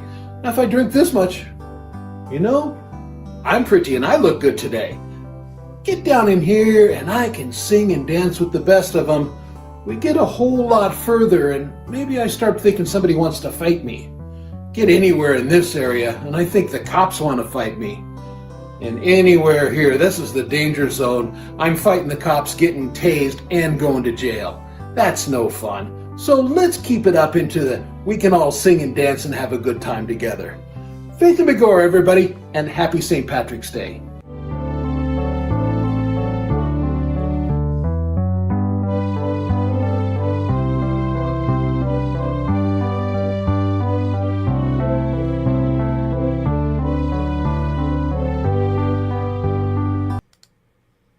There you go. That's just good practical advice.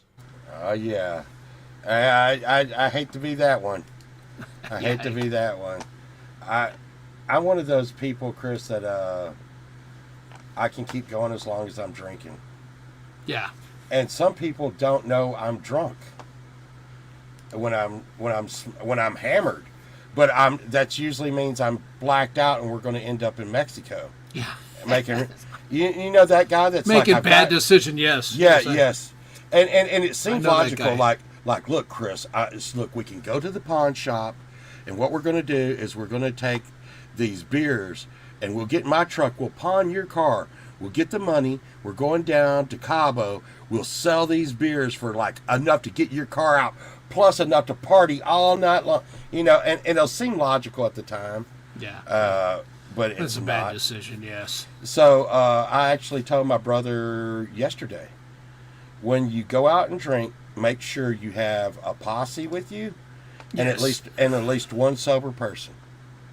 And if you get a group of people, someone usually will have a moment of clarity when you're going to do something like skateboard off the house, you know, or something like that, which I did. It hurt the next day. Yeah. But it seemed to be a good idea at the time. It seemed to be a good idea at the time. Yeah, I'm not sponsored by Jameson, but Jameson, if you're listening, I'm open to it. Call me.